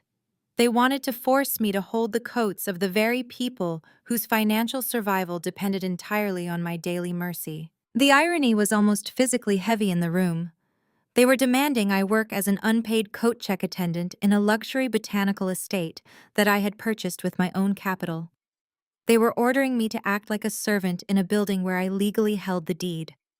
They were terrified I would embarrass them in front of a groom whose entire wedding was being funded by a line of credit that my firm personally owned and controlled. They were treating me like dirt while standing directly on the trapdoor I had built beneath their feet. I read the final line of my mother's email, where she warned me not to reply with any dramatic arguments and to simply confirm that I understood the rules. I did not reply with anger. I did not correct their assumptions about my wealth or my status. I realized that responding with the truth over an email would only ruin the masterpiece I was about to orchestrate. I needed them to believe their own lies right up until the final explosive moment of their destruction. I needed them to feel secure in their arrogance so the fall would completely break them. I stared at the glowing screen of my monitor, reading the final demands from my mother. The sheer audacity of her instructions washed over me like a cold, refreshing wave. I did not draft a lengthy response defending my dignity. I did not list my accomplishments or attach a bank statement proving my net worth. I simply moved my cursor, hit reply, and typed a single word. Yes. I hit send before she could even close her laptop on the other end. The satisfaction of that one word was immense. I was giving them exactly what they wanted: complete subservience, total surrender. They needed to feel completely secure in their superiority so that the impending fall would shatter them beyond repair. I closed my email client and picked up my secure phone. I pressed the direct line to my head of private security, Isaiah. Isaiah was a towering, highly trained professional who had managed my personal safety since the early days of Apex Holdings. He knew my schedule, my habits, and my preference for absolute discretion. When he answered, I did not give him a typical itinerary. I told him we were going to a wedding in Atlanta, at the botanical estate our firm had purchased 8 months ago. I instructed him to mobilize a discreet extraction team and remain entirely off the radar until I gave a very specific verbal signal. Isaiah did not ask questions. He simply confirmed the orders and began his operational planning. Next, I called my executive assistant. I told her to bypass my usual black car service and rent a modest mid-size sedan. I wanted a standard, reliable vehicle that screamed lower middle-class struggle. Something 5 years old with fabric seats and a generic paint color. I needed to pull up to the valet stand looking like a woman who had counted her pennies just to afford the gas for the drive. The disguise required meticulous attention to detail. I left my penthouse and took a private elevator down to the street level. I bypassed the luxury boutiques and high-end ateliers I usually frequented. Instead, I directed my driver to take me to a discount department store on the outskirts of the city. Walking through the brightly lit aisles of synthetic fabrics and clearance racks, I felt a strange sense of nostalgic detachment. This was the world my parents thought I was trapped in. I found exactly what I was looking for on a heavily discounted rack. It was a shapeless, drab gray dress. The fabric was stiff and unapologetically cheap. It had a high neckline and long sleeves completely devoid of any elegance or modern tailoring. It was the physical embodiment of a woman who had given up. I bought it with cash along with a pair of scuffed-looking sensible flat shoes. I knew the moment my mother laid eyes on this outfit, her cruel heart would swell with vindictive joy. She would see the cheap polyester and immediately feel validated in her twisted narrative of my failure. Returning to my office, I shifted my focus to the most critical elements of my preparation. I opened my personal wall safe and retrieved a heavy velvet box. Inside lay my grandmother's vintage diamond necklace. The stones caught the ambient light, throwing brilliant flashes of fire across the dark room. My grandmother had worked tirelessly her entire life, enduring the systemic indignities of her era to secure a piece of tangible, lasting wealth. She had willed it to me because she recognized my resilience. She knew I would not wear it as a cheap status symbol to impress country club socialites. I ran my fingers over the intricate gold clasp. My mother and sister wanted to strip this from me to complete Jasmine's bridal aesthetic. They wanted to take the legacy of a strong, hardworking African American woman and drape it over the neck of a superficial bride marrying into a fraudulent white family. I closed the velvet box with a sharp snap. I would wear the necklace to the rehearsal dinner. I would let them see it sparkle against my cheap gray dress. It would be the ultimate bait. The final piece of my preparation was the weaponry. I unlocked the bottom drawer of my mahogany desk and pulled out a sleek black leather briefcase. This briefcase would hold the keys to their complete financial and social destruction. I carefully arranged the legal documents inside. First, I placed the official property deed for the botanical estate clearly showing Apex Holdings as the sole legal owner. Next, I added the finalized debt acquisition papers detailing the catastrophic financial ruin of Liam's family. Every defaulted mortgage, every predatory corporate loan, and every fraudulent line of credit was meticulously highlighted. The crowning document was a formal notice of immediate loan recall. My legal team had drafted it with lethal precision. It explicitly stated that the $150,000 credit line utilized to fund this lavish wedding weekend was being recalled due to severe contractual violations and gross misrepresentation of assets. I secured the heavy brass latches of the briefcase. I handed it directly to Isaiah with strict instructions to keep it locked in his armored vehicle until the exact moment I summoned him to the ballroom floor. The psychological preparation was the heaviest task of all. I stood in front of the floor-to-ceiling windows of my penthouse watching the city lights flicker to life. I knew exactly what I was walking into.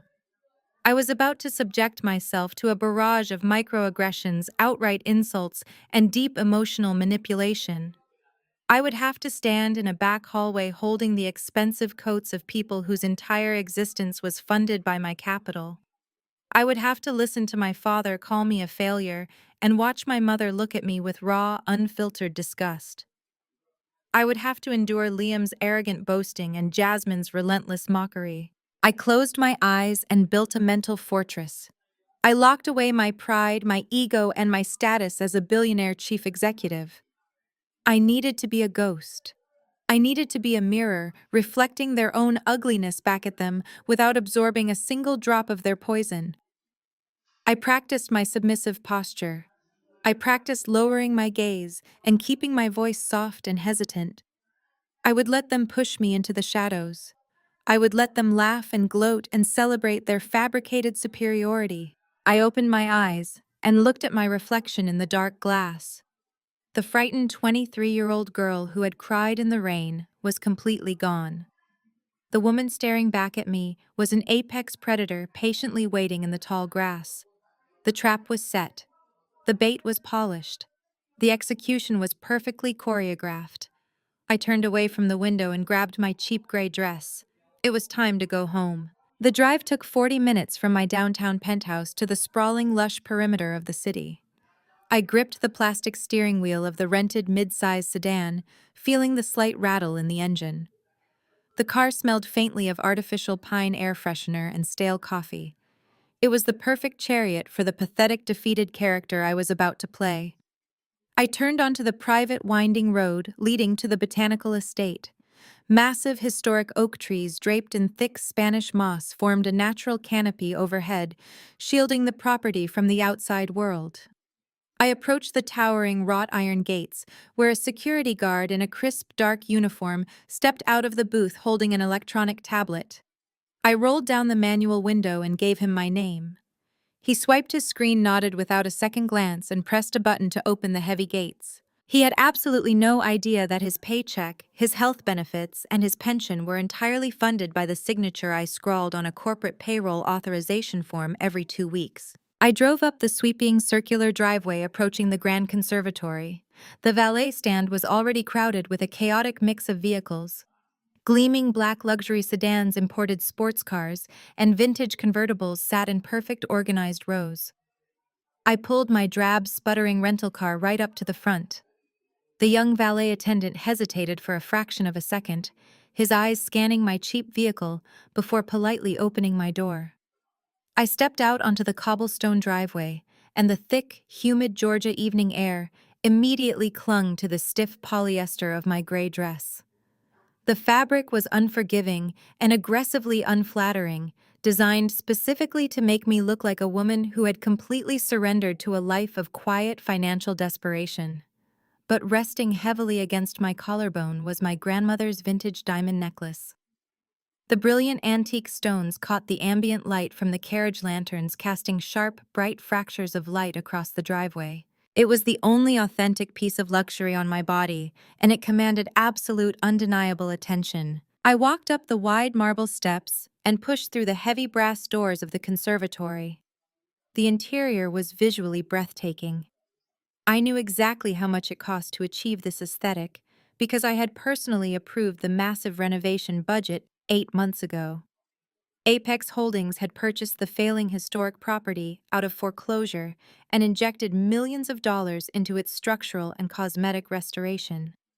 I had signed off on the imported Italian marble flooring currently beneath my cheap flat shoes. I had authorized the installation of the massive climate-controlled glass atrium arching 50 feet above the main ballroom. I had even approved the specific boutique vendor who supplied the thousands of rare white orchids cascading dynamically from the vaulted ceiling. I was walking into a magnificent commercial masterpiece of my own creation, but to the hundreds of guests mingling in the room, I was merely an underdressed trespasser who had stumbled through the wrong entrance. The room buzzed with the practiced laughter and orchestrated networking of Atlanta high society. Men in custom-tailored tuxedos and women in designer silk gowns held crystal champagne flutes, trading empty compliments and sizing each other up. I spotted Liam's family near the absolute center of the room. They were holding court, projecting a loud, boisterous aura of generational wealth that I knew for a documented fact was entirely fabricated.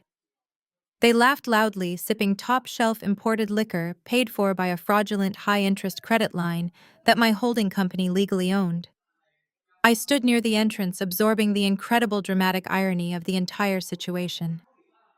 I was a ghost, haunting my own castle, watching parasites feast on a table I had set. I did not even have the chance to fully step into the ballroom before they descended upon me. My parents, Andre and Valerie, materialized from the crowded room, moving with the swift, aggressive coordination of predators spotting a wounded animal. They did not greet me with a smile. They did not offer a stiff, polite hug, or even a basic acknowledgement of the 7 years that had passed since they threw me out into the freezing rain. Valerie reached me first. Her eyes locked instantly onto my drab gray dress, and her face immediately contorted into a mask of pure visceral disgust. She looked me up and down as if I had just tracked raw sewage across her pristine floors. "What in the world are you wearing?" She hissed, her voice a harsh, frantic whisper, designed specifically to avoid drawing attention from the surrounding affluent guests. "You look like a maid who wandered out of the servant quarters. I explicitly told you to make an effort, Zuri. You are a walking absolute disaster." My father, Andre, stepped out from behind her, looming over me with his broad, intimidating shoulders. He wore a tight custom tuxedo that strained slightly against his chest. His eyes were completely cold and devoid of any paternal warmth or relief at seeing his eldest daughter. "We knew you would pull something pathetic like this," he muttered, shaking his head in profound, aggressive disappointment.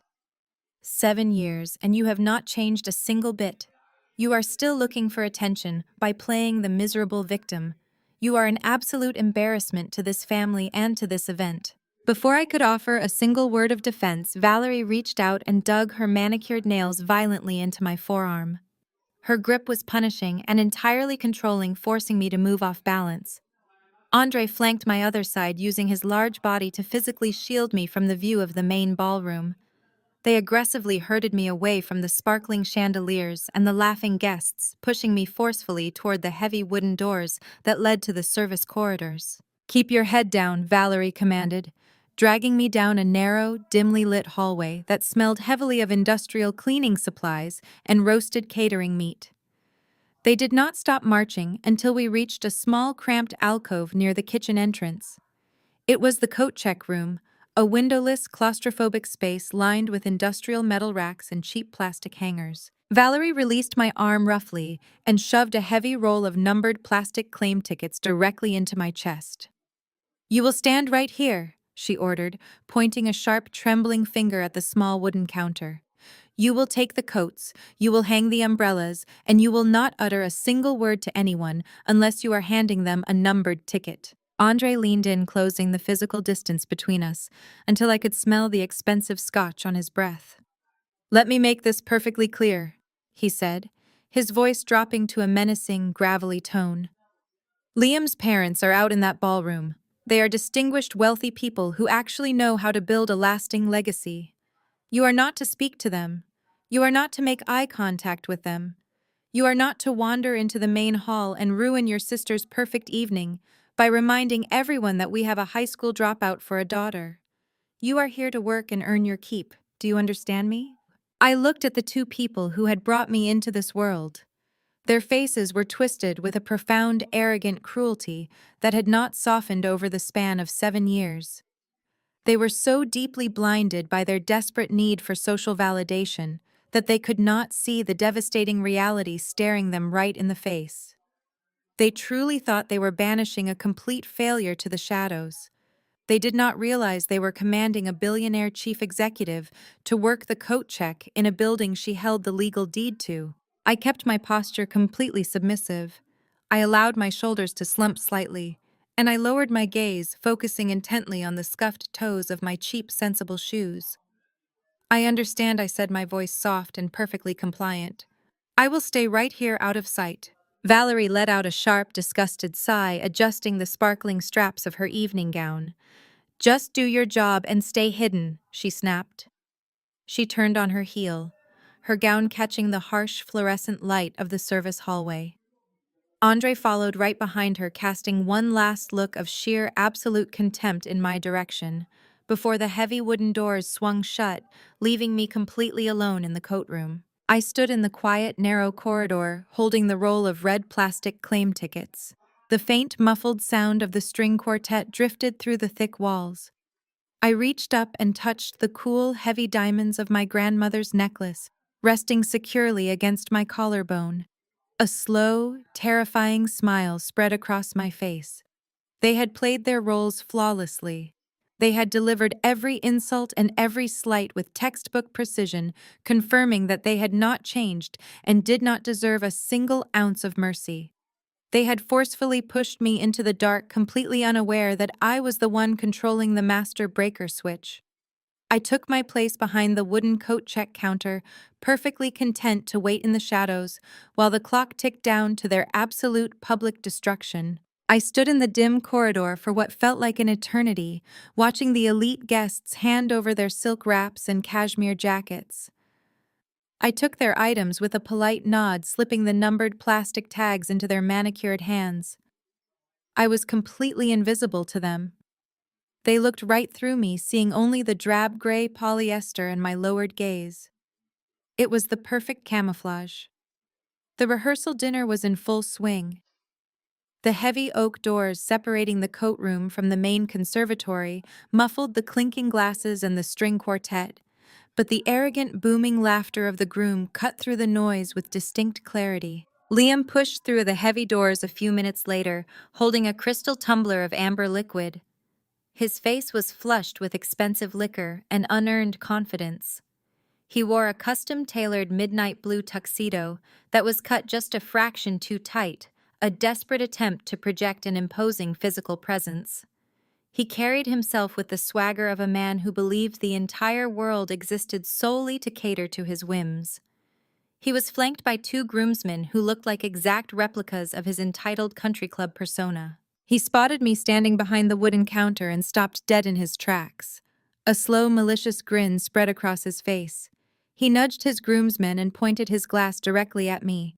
He sauntered over, closing the distance between us with heavy, deliberate steps.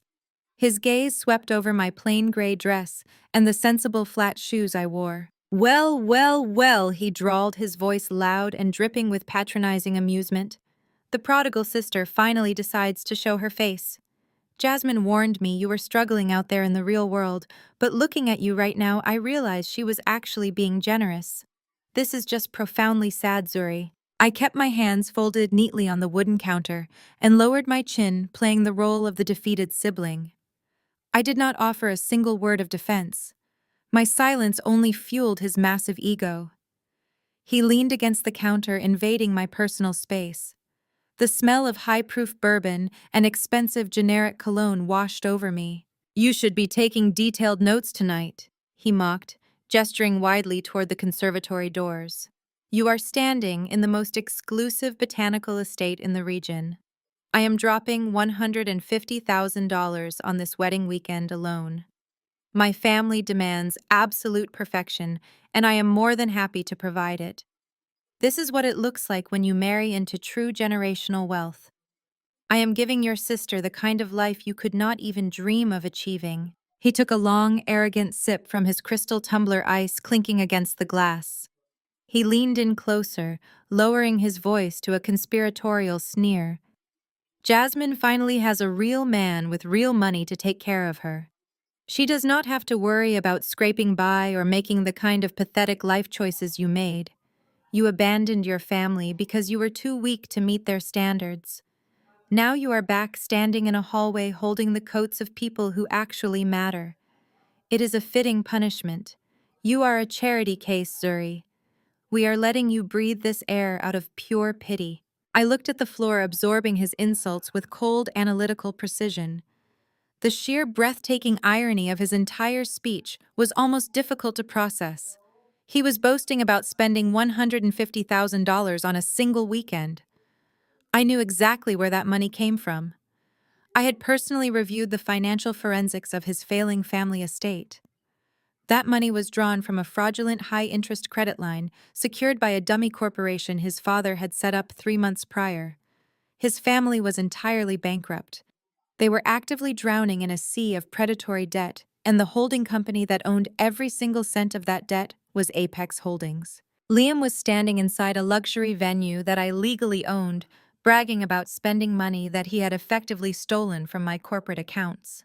He was a complete financial parasite trying to lecture the apex predator about wealth. I felt a deep, quiet thrill settle into my chest. He was digging his own grave with every arrogant syllable that left his mouth, and I was perfectly content to hand him a bigger shovel. I nodded submissively, clutching the roll of plastic claim tickets tightly in my hand, as if his cruel words had deeply wounded my pride. His groomsmen chuckled, tossing their expensive jackets onto the counter. Liam tossed his own jacket over my arm, treating me exactly like the unpaid servant my parents intended me to be. "Try not to ruin the fabric," he sneered. "It costs more than you make in a year." Before I could even hang the jacket on the metal rack, the heavy oak doors swung open again. Jasmine marched into the corridor, flanked by 4 bridesmaids wearing matching champagne-colored silk dresses. My sister was the absolute center of attention, radiating an intense, manic energy. She wore a rehearsal gown that trailed heavily along the floor, entirely unsuited for the humid Georgia evening, but perfectly aligned with her desperate need to be the most important person in any room. She saw Liam standing at the coat check counter, and her eyes immediately darted to me. The cruel, triumphant smile that erupted on her face was identical to our mother's. She glided over, wrapping her arm possessively around Liam's waist while staring me down. Her bridesmaids clustered behind her, whispering and giggling behind their manicured hands. "I see you found the coat, girl," Jasmine announced, her voice echoing sharply in the narrow hallway. She looked me up and down, performing the exact same visual assessment our mother had executed earlier. "I told you she would show up looking like a disaster, Liam. I tried to warn you. Mom was right to hide her back here. We cannot have the photographers capturing this tragedy in the background of our perfect evening." Liam kissed her cheek heavily. "Do not worry about her, babe. She is exactly where she belongs. She is learning how the other half lives." Jasmine stepped away from Liam and closed the distance to the wooden counter. She leaned over the surface, her eyes locking onto my collarbone. The harsh fluorescent lighting of the service corridor caught the brilliant fire of my grandmother's vintage diamond necklace. The antique stones sparkled fiercely against the dull gray polyester of my dress. Jasmine's expression shifted instantly from smug superiority to burning aggressive entitlement. Her eyes narrowed and her jaw tightened. "I cannot believe you actually had the audacity to wear that necklace tonight," she hissed, her voice losing its mocking lilt and turning venomous. "Mom specifically emailed you the rules, Zuri. You were supposed to bring it to me so I could have it professionally cleaned for the ceremony tomorrow. It perfectly matches my bridal aesthetic. You are standing in a service hallway, looking like absolute trash. A charity case has no business wearing vintage diamonds. It is a complete insult to Grandma's memory. She did not wait for my response. Jasmine was so profoundly accustomed to my compliance, so deeply conditioned to believe that I would simply surrender to her demands that she did not even ask me to take it off. She reached her hand straight across the wooden counter, her fingers outstretched, attempting to physically unhook the delicate gold clasp directly from the back of my neck. She intended to strip the only heirloom I possessed right off my body in front of her laughing friends and her arrogant groom. She expected me to flinch. She expected me to lower my head and let her take it, just like she had taken my high school graduation, my college send-off, and my 23rd birthday. She expected the broken 23-year-old girl who cried at the bus stop. She reached for my neck, but she never made contact. I stepped back with lightning speed, my posture snapping from submissive to rigidly upright in a fraction of a second. I raised my left hand and struck her wrist with a sharp, forceful block, slapping her hand entirely away from my body. The sound of the impact echoed loudly in the small corridor. The giggling from the bridesmaids stopped instantly. Liam spilled a drop of his bourbon on his custom shoes. Jasmine gasped, cradling her wrist and staring at me in absolute profound shock. The air in the room changed completely. The heavy, suffocating act I had been playing all evening dissolved into nothing. I dropped the roll of plastic claim tickets onto the counter and stood at my full height.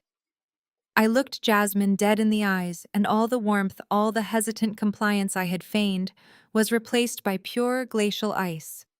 The time for playing the helpless victim was permanently over. The trap was fully sprung, and the heavy steel doors were locking shut behind them. "Do not ever touch me," I said, my voice devoid of any emotion, ringing with terrifying quiet authority. Jasmine took a shaky step backward, her eyes wide with sudden, genuine fear. The woman standing across the counter was no longer the sister she knew. She was staring directly at a chief executive who dismantled corporations for a living. I smoothed the front of my gray dress and adjusted the diamond necklace, letting the stones settle perfectly against my collarbone. I looked at Liam, whose arrogant sneer had melted into confused apprehension. "I think it is time for the dinner toasts," I announced, staring right through them. I turned my back on the coat room, pushed past the stunned bridesmaids, and walked with absolute precision toward the grand conservatory doors. I was going to take the microphone, and I was going to burn their entire fabricated world straight to the ground. I pushed the heavy oak doors open and stepped out of the suffocating service corridor. The grand conservatory hit me with a wall of sound and light. The string quartet was playing a classical rendition of a popular symphony. Crystal glasses clinked continuously. The elite guests of Atlanta society mingled in their designer gowns and tailored tuxedos. I walked straight down the center aisle of the ballroom, my cheap gray dress standing out like a sharp, jagged rock in a sea of smooth silk. Valerie and Andre spotted me almost immediately. They were standing near the main bar, laughing with a local politician. When my mother saw me marching past the invisible boundary she had drawn for me, the champagne flute in her hand visibly shook. She excused herself with a tight, frantic smile and grabbed my father's arm. They moved to intercept me, their faces twisting into identical masks of panicked rage. "Zuri, what are you doing?" Valerie hissed, her voice a harsh, desperate whisper as she reached out to grab my arm. "Get back in the hallway right now." I did not stop walking. I did not even look at her. I simply sidestepped her grasping hand with the fluid grace of someone who was entirely untouchable.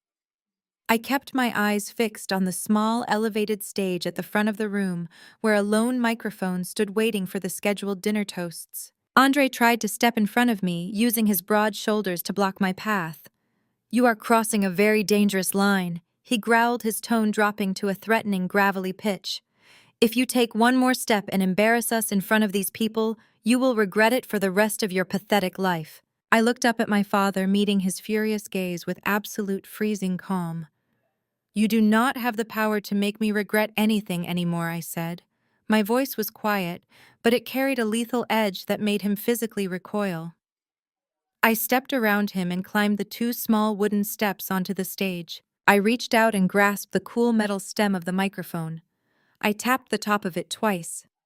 The sharp percussive thud echoed through the massive glass atrium, cutting through the ambient noise like a blade. The string quartet abruptly stopped playing. The low murmur of hundreds of wealthy guests faded into a tense, heavy silence. Every single face in the grand ballroom turned to look at the woman in the cheap gray polyester dress standing on the stage. Out of the corner of my eye, I saw Jasmine and Liam burst through the service corridor doors. Jasmine was clutching her wrist, her face flushed with furious manic energy. Liam trailed closely behind her, his arrogant sneer replaced by deep confusion. They stopped dead in their tracks when they saw me commanding the room. "Good evening, everyone." I began, my voice projecting smoothly and confidently across the silent conservatory. "I know many of you are wondering why I am standing up here. You are probably looking at my plain gray dress and wondering how a coat check attendant managed to hijack the microphone." I let a small, cold smile touch the corners of my mouth. "For those of you who do not know me, my name is Zuri," I continued. "I am Jasmine's older sister." The room erupted in a sudden wave of frantic whispering. Guests exchanged shocked glances, looking from me to my parents. Valerie and Andre stood frozen in horror, their carefully constructed narrative of my absence completely shattering in real time. I raised my free hand, and the whispers died down immediately. "My parents have likely told you that I am a struggling dropout. They probably told you I was working overseas, or that I was too busy failing at life to attend family events. They have spent the last 7 years erasing me from their perfect high society image because I refused to bow down to their toxic, conditional demands. They completely disowned me and cast me out into the rain with $14 to my name." Jasmine marched toward the front of the stage, her face twisted with absolute fury. "Turn that microphone off and get out of my rehearsal dinner, you psycho!" she shrieked, her voice cracking with desperation. "You are a jealous charity case, and you are ruining my weekend." I looked down at my sister, feeling nothing but profound clinical pity. "I am not a charity case, Jasmine," I said, my voice dropping to a terrifying, absolute calm that demanded total attention. "And I am not just the sister you tried to hide in a back hallway tonight." I shifted my gaze to the center of the room, locking eyes with Liam's wealthy white parents who were standing near the head table. They looked deeply uncomfortable, entirely unprepared for this level of public family drama. "My name is Zuri," I repeated, letting the syllables ring clear and true. "But in the corporate financial sector, I am known by a different title. I am the founder and chief executive officer of Apex Holdings." The name dropped into the room like a heavy lead weight. Liam's father gasped audibly, taking a staggering step backward. His mother dropped her evening clutch, the small beaded purse hitting the marble floor with a sharp clatter. They knew that name. Every person in the room who operated in the high-stakes commercial real estate and private equity sectors knew the name of the ruthless holding company that had been aggressively acquiring assets across the South. My father, Andre, looked bewildered. The blood drained entirely from his face as his brain struggled to reconcile the massive, terrifying reality of my statement with the pathetic image of the daughter he thought he had broken. Valerie covered her mouth with both hands, her eyes wide with mounting terror. I did not give them a single second to process the revelation. I turned my attention to the back of the room, where the venue audio-visual team was stationed at a large mixing board. These were my employees. They answered directly to my corporate management structure. I gave the lead technician a sharp, definitive nod. The massive high-definition media screens positioned around the ballroom suddenly flickered to life. These screens were originally intended to display a romantic slideshow of Jasmine and Liam playing a fabricated timeline of their perfect fake relationship. Instead, the screens illuminated the room with the harsh, unforgiving glow of highly confidential legal documents. The crowd turned their attention to the digital displays. The first document, projected in massive, crisp black text, was the official property deed for the very botanical estate we were currently standing inside. I had specifically instructed the AV team to highlight the ownership section in bright yellow. I know Jasmine and Liam have spent this entire evening boasting to all of you about the incredible expense of this luxury venue, I said, pacing slowly across the stage.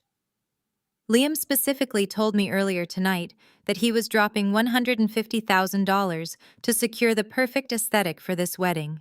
I pointed toward the glowing screens. But if you direct your attention to the legal deed currently displayed, you will notice something quite interesting. This historic property was purchased out of foreclosure 8 months ago. The sole legal owner of this estate is Apex Holdings. A collective gasp rippled through the hundreds of elite guests. The realization washed over the crowd with terrifying speed. I was not a trespassing coat check attendant. I was the absolute legal owner of the ground they were standing on. I watched Jasmine's face contort in sheer unadulterated horror. She looked at the screens reading my corporate entity listed as the owner, and her knees visibly buckled. As the legal owner of this venue, I feel it is my strict fiduciary duty to inform all of you about a sudden change in the itinerary. I continued, my voice ringing with lethal authority. I am officially canceling the booking for tomorrow's wedding ceremony. Valerie let out a strangled, agonizing cry. She rushed toward the stage, reaching her hands up toward me like a beggar. Zuri, please, she wailed, abandoning all pretense of high society dignity. You cannot do this. We have politicians here. We have judges here. You are embarrassing us in front of everyone. You embarrassed yourselves the moment you decided to treat your own flesh and blood like disposable garbage, I replied, staring coldly down at her. I am simply holding you accountable. The wedding is permanently canceled, effective immediately due to a severe breach of conduct and massive outstanding debts. Liam stepped forward, his face a mask of furious, arrogant denial. You cannot cancel my wedding, he shouted, pointing a trembling finger at the stage. I paid the venue deposit. I hold a signed contract. My family is paying for this entire weekend, and we will sue you for every single penny you have. I looked at Liam and smiled. It was not a warm smile. It was the smile of an apex predator watching its prey willingly walk into the slaughterhouse. I had waited 7 long years for this exact moment. I had built an empire in the dark specifically to burn his fraudulent world to the ground in the light. You are not going to sue anyone, Liam, I said softly, leaning into the microphone so the entire room could hear the final nail being driven into his coffin. Because you do not actually have any money. I pressed the small black button on the remote resting in my palm. The massive screens behind me instantly shifted. The property deed vanished, replaced by pages of heavily redacted but unmistakably damning financial forensics. The bold, undeniable crest of Apex Holdings sat at the very top of the debt acquisition portfolio. You see, Liam, I am not just a landlord. I projected into the microphone, my voice slicing through the heavy, suffocated silence of the room. I am a venture capitalist, and my firm specializes in acquiring distressed, highly toxic assets. 3 months ago, my acquisitions team flagged your family trust. I watched the last remaining drops of color drain from Liam's face. His jaw trembled uncontrollably. The crystal tumbler of bourbon slipped from his fingers, shattering violently against the imported Italian marble floor. The sharp crash made Jasmine flinch, but I did not stop speaking. I was dismantling his entire universe syllable by syllable. Your generational wealth is a complete fabrication, I announced to the hundreds of wide-eyed guests. Your historic family businesses have been bleeding capital for 6 consecutive years. You are surviving entirely on predatory loans and fraudulent corporate credit lines. That $150,000 budget you have been bragging about all evening was secured through a dummy corporation using grossly inflated assets. I pointed directly at his chest. Apex Holdings bought every single one of your family's outstanding loans for pennies on the dollar. We own the mortgages on your estate. We own the liens on your failing businesses. And as your primary creditor, I am executing the contractual clause to recall the wedding credit line in full effective immediately due to gross misrepresentation of assets. Sheer unprecedented chaos erupted in the conservatory. The high society guests, people who guarded their reputations with ruthless paranoia, recoiled as if Liam had a highly contagious disease. Polite whispers turned into loud, furious gasps. The illusion of perfection was dead. I looked toward the back of the room where Liam's parents had been standing just moments before. They did not attempt to defend their son. They did not march up to the stage to salvage their pride or demand an explanation. The shame of being publicly exposed as financial frauds to the entire Atlanta elite was far too absolute. They simply turned on their heels and practically sprinted toward the brass doors, abandoning the rehearsal dinner and fleeing into the humid night to escape the burning, judging stares of their peers. Jasmine let out a piercing, agonizing shriek. The illusion of her billionaire lifestyle shattered into a million jagged pieces right in front of her eyes. She looked at Liam not with love or concern, but with raw, unadulterated disgust. She realized in that exact moment that she had manipulated our parents, alienated me, and sold her soul for a man who owed his very existence to the sister she had just tried to strip of a necklace. She clawed at the fabric of her expensive rehearsal gown, hyperventilating as the terrifying reality of her impending poverty crashed down on her shoulders. Then came the most pathetic display of all. Andre and Valerie, completely humiliated and watching their social standing incinerate before their eyes, desperately scrambled to salvage a lifeline. Their survival instincts kicked in entirely devoid of any genuine maternal or paternal love. They realized the golden ticket was not Jasmine, it was me. Valerie pushed her way to the front of the stage, her hands clasped together in a frantic, pleading gesture. Her face stretched into a grotesque, panicked smile. "Zuri, sweetheart," she cried out, her voice loud enough for the whispering guests to hear. "We are so incredibly proud of you. We always knew you were our successful daughter. We just pushed you so hard because we saw your limitless potential. Please let us handle this family business privately." Andre stepped up right beside her, nodding vigorously, trying to project the image of a proud, protective patriarch. "Your mother is right. You have proven yourself today. You are an absolute triumph, Zuri. We are a unified family. Let us go to the executive suite and sort out Liam's mess together." I looked down at them, feeling a profound clinical emptiness. There was no anger left in my heart. There was only the satisfying finality of a perfectly executed surgical strike. I brought the microphone back to my lips, holding their desperate gazes. "We are not a family," I said, my voice ringing with undeniable finality. "You threw me out into the freezing rain with $14 to my name. You spent 7 years pretending I did not exist. And tonight you tried to hide me in a coat check room so I would not embarrass you in front of a man who is actively bankrupt." I shook my head slowly, rejecting their existence entirely. "You do not get to claim my success when you contributed absolutely nothing but trauma. You do not get to call me your daughter when you treated me like disposable garbage. I am publicly and permanently disowning both of you." I lowered the microphone and gave a sharp, definitive nod to the back of the room. Marcus, my towering head of private security, stepped out from the shadows. He was flanked by 4 other massive, highly trained security guards, dressed in sleek tactical suits. They moved through the murmuring crowd with lethal, coordinated efficiency. "Please escort these individuals off my property immediately," I instructed, pointing a steady, unwavering finger at my parents, my shrieking sister, and her fraudulent groom. The elite guests parted like the Red Sea, making way for my security team. Marcus and his men expertly and firmly guided them toward the exit, giving them no room to resist. Valerie kicked and wailed, her sequined gown glittering under the fairy lights as she was marched forcefully away. Andre tried to puff out his chest and demand respect, but a single stern physical block from Marcus deflated him entirely. Jasmine sobbed hysterically, stumbling over her designer heels, while Liam trailed behind them in a state of absolute defeated shock. The heavy brass doors swung shut behind them, sealing them out in the dark. I stood alone on the stage, the undisputed owner of the room, as a perfect, absolute silence settled over my new empire. The silence in the grand conservatory lasted for a full minute after the heavy brass doors locked shut. I stepped down from the stage, handed the microphone to my lead audio-visual technician, and walked out through the main entrance. I did not stay to watch the elite guests of Atlanta society scramble for the valet stand in a state of absolute shock. My work was completely finished and my empire was secure. The fallout the next morning was swift, brutal, and profoundly satisfying. The opulent wedding ceremony never happened. The massive catering orders were redirected to local food banks by my estate management team, and the thousands of rare white orchids were dismantled and donated.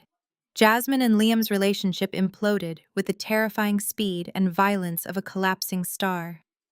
Without the illusion of generational wealth to cushion his massive ego, Liam turned incredibly vicious.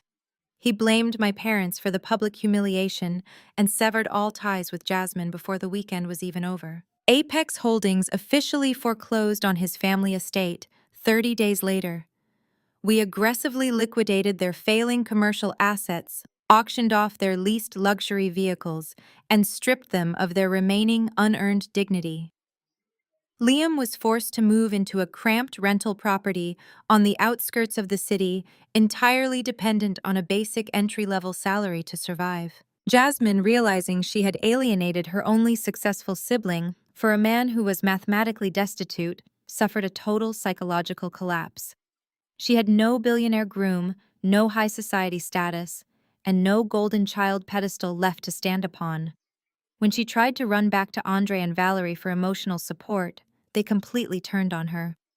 They blamed Jasmine for bringing a financial fraud into their lives and ruining their pristine reputation, fracturing their toxic triad forever. Jasmine was eventually forced to take a low-level retail job at a local mall, ringing up the exact designer clothes she used to flaunt. Andre and Valerie faced a fate far worse than simple financial ruin. They faced absolute social death. The elite circles of Atlanta are famously unforgiving when it comes to public humiliation and fraudulent wealth. The story of my rehearsal dinner takeover spread through their beloved country club network like wildfire. The prominent politicians and wealthy executives they had spent decades trying to impress completely blacklisted them. Their country club membership was quietly but firmly revoked, preventing them from ever showing their faces in polite society again. The overwhelming shame and isolation drove them out of their sprawling suburban mansion. They were forced to downsize to a modest townhouse in an unremarkable zip code, entirely stripped of the audience they desperately needed to survive. They attempted to reach out to my corporate office several times, sending frantic apologetic letters begging for financial assistance and reconciliation.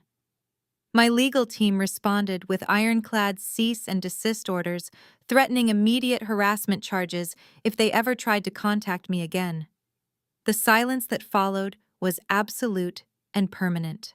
Now, 12 years after I walked out into that freezing rain, I am 35 years old. I am standing on the expansive wrap-around balcony of my own penthouse, breathing in the cool, crisp evening air. The glittering skyline of the city stretches out before me, a vast, beautiful landscape of illuminated concrete and steel that my holding company helped shape. The night is perfectly quiet high above the chaotic noise of the streets below. Resting securely against my collarbone is my grandmother's vintage diamond necklace. The antique stones catch the ambient light from the city, reminding me of the fierce, hard-working woman who paved the way for my survival. I reach up and trace the intricate gold clasp, feeling a profound, undeniable sense of absolute peace. The heavy, crushing weight of my past has been entirely, completely lifted. I turn away from the city lights and look through the floor-to-ceiling glass doors into my living room. The space is filled with warm, golden light and the rich, beautiful sound of genuine laughter. My business partners, my loyal friends, and the colleagues who stood by me when I had absolutely nothing are gathered around my kitchen island. They are pouring expensive wine, sharing stories, and celebrating our latest successful acquisition. This is my chosen family. They do not care about my net worth, and they do not demand my subservience to validate their own fragile egos. They love and respect me unconditionally for my mind, my resilience, and my character. I built this sanctuary brick by brick, replacing the toxic foundation of my youth with unshakable loyalty and truth. I am no longer the scapegoat or the forgotten sister. I am the architect of my own destiny. I take one last deep breath of the night air, savoring the incredible weightless freedom of a life entirely under my own control. I step back inside, pulling the heavy glass door shut behind me, ready to join the people who actually matter. Family isn't always blood. Sometimes it's the people who don't leave you stranded with the bill. Have you ever had to cut off toxic family members to protect your peace? Let me know in the comments below. Don't forget to like and subscribe for more stories of taking back your power. The ultimate lesson from this journey is that your worth is never defined by those who are committed to misunderstanding you. Toxic family dynamics often condition us to accept less than we deserve, masking abuse as love and control as guidance. Breaking free requires the immense courage to walk away into the unknown and build a foundation on your own terms. True power is not about seeking revenge or proving your abusers wrong loudly. It is about cultivating your success in absolute silence and creating a life so rich with genuine chosen relationships that their conditional approval no longer matters. If you are ready to stop shrinking to fit into spaces you have outgrown and start taking back your power, share this story with someone who needs to hear it today.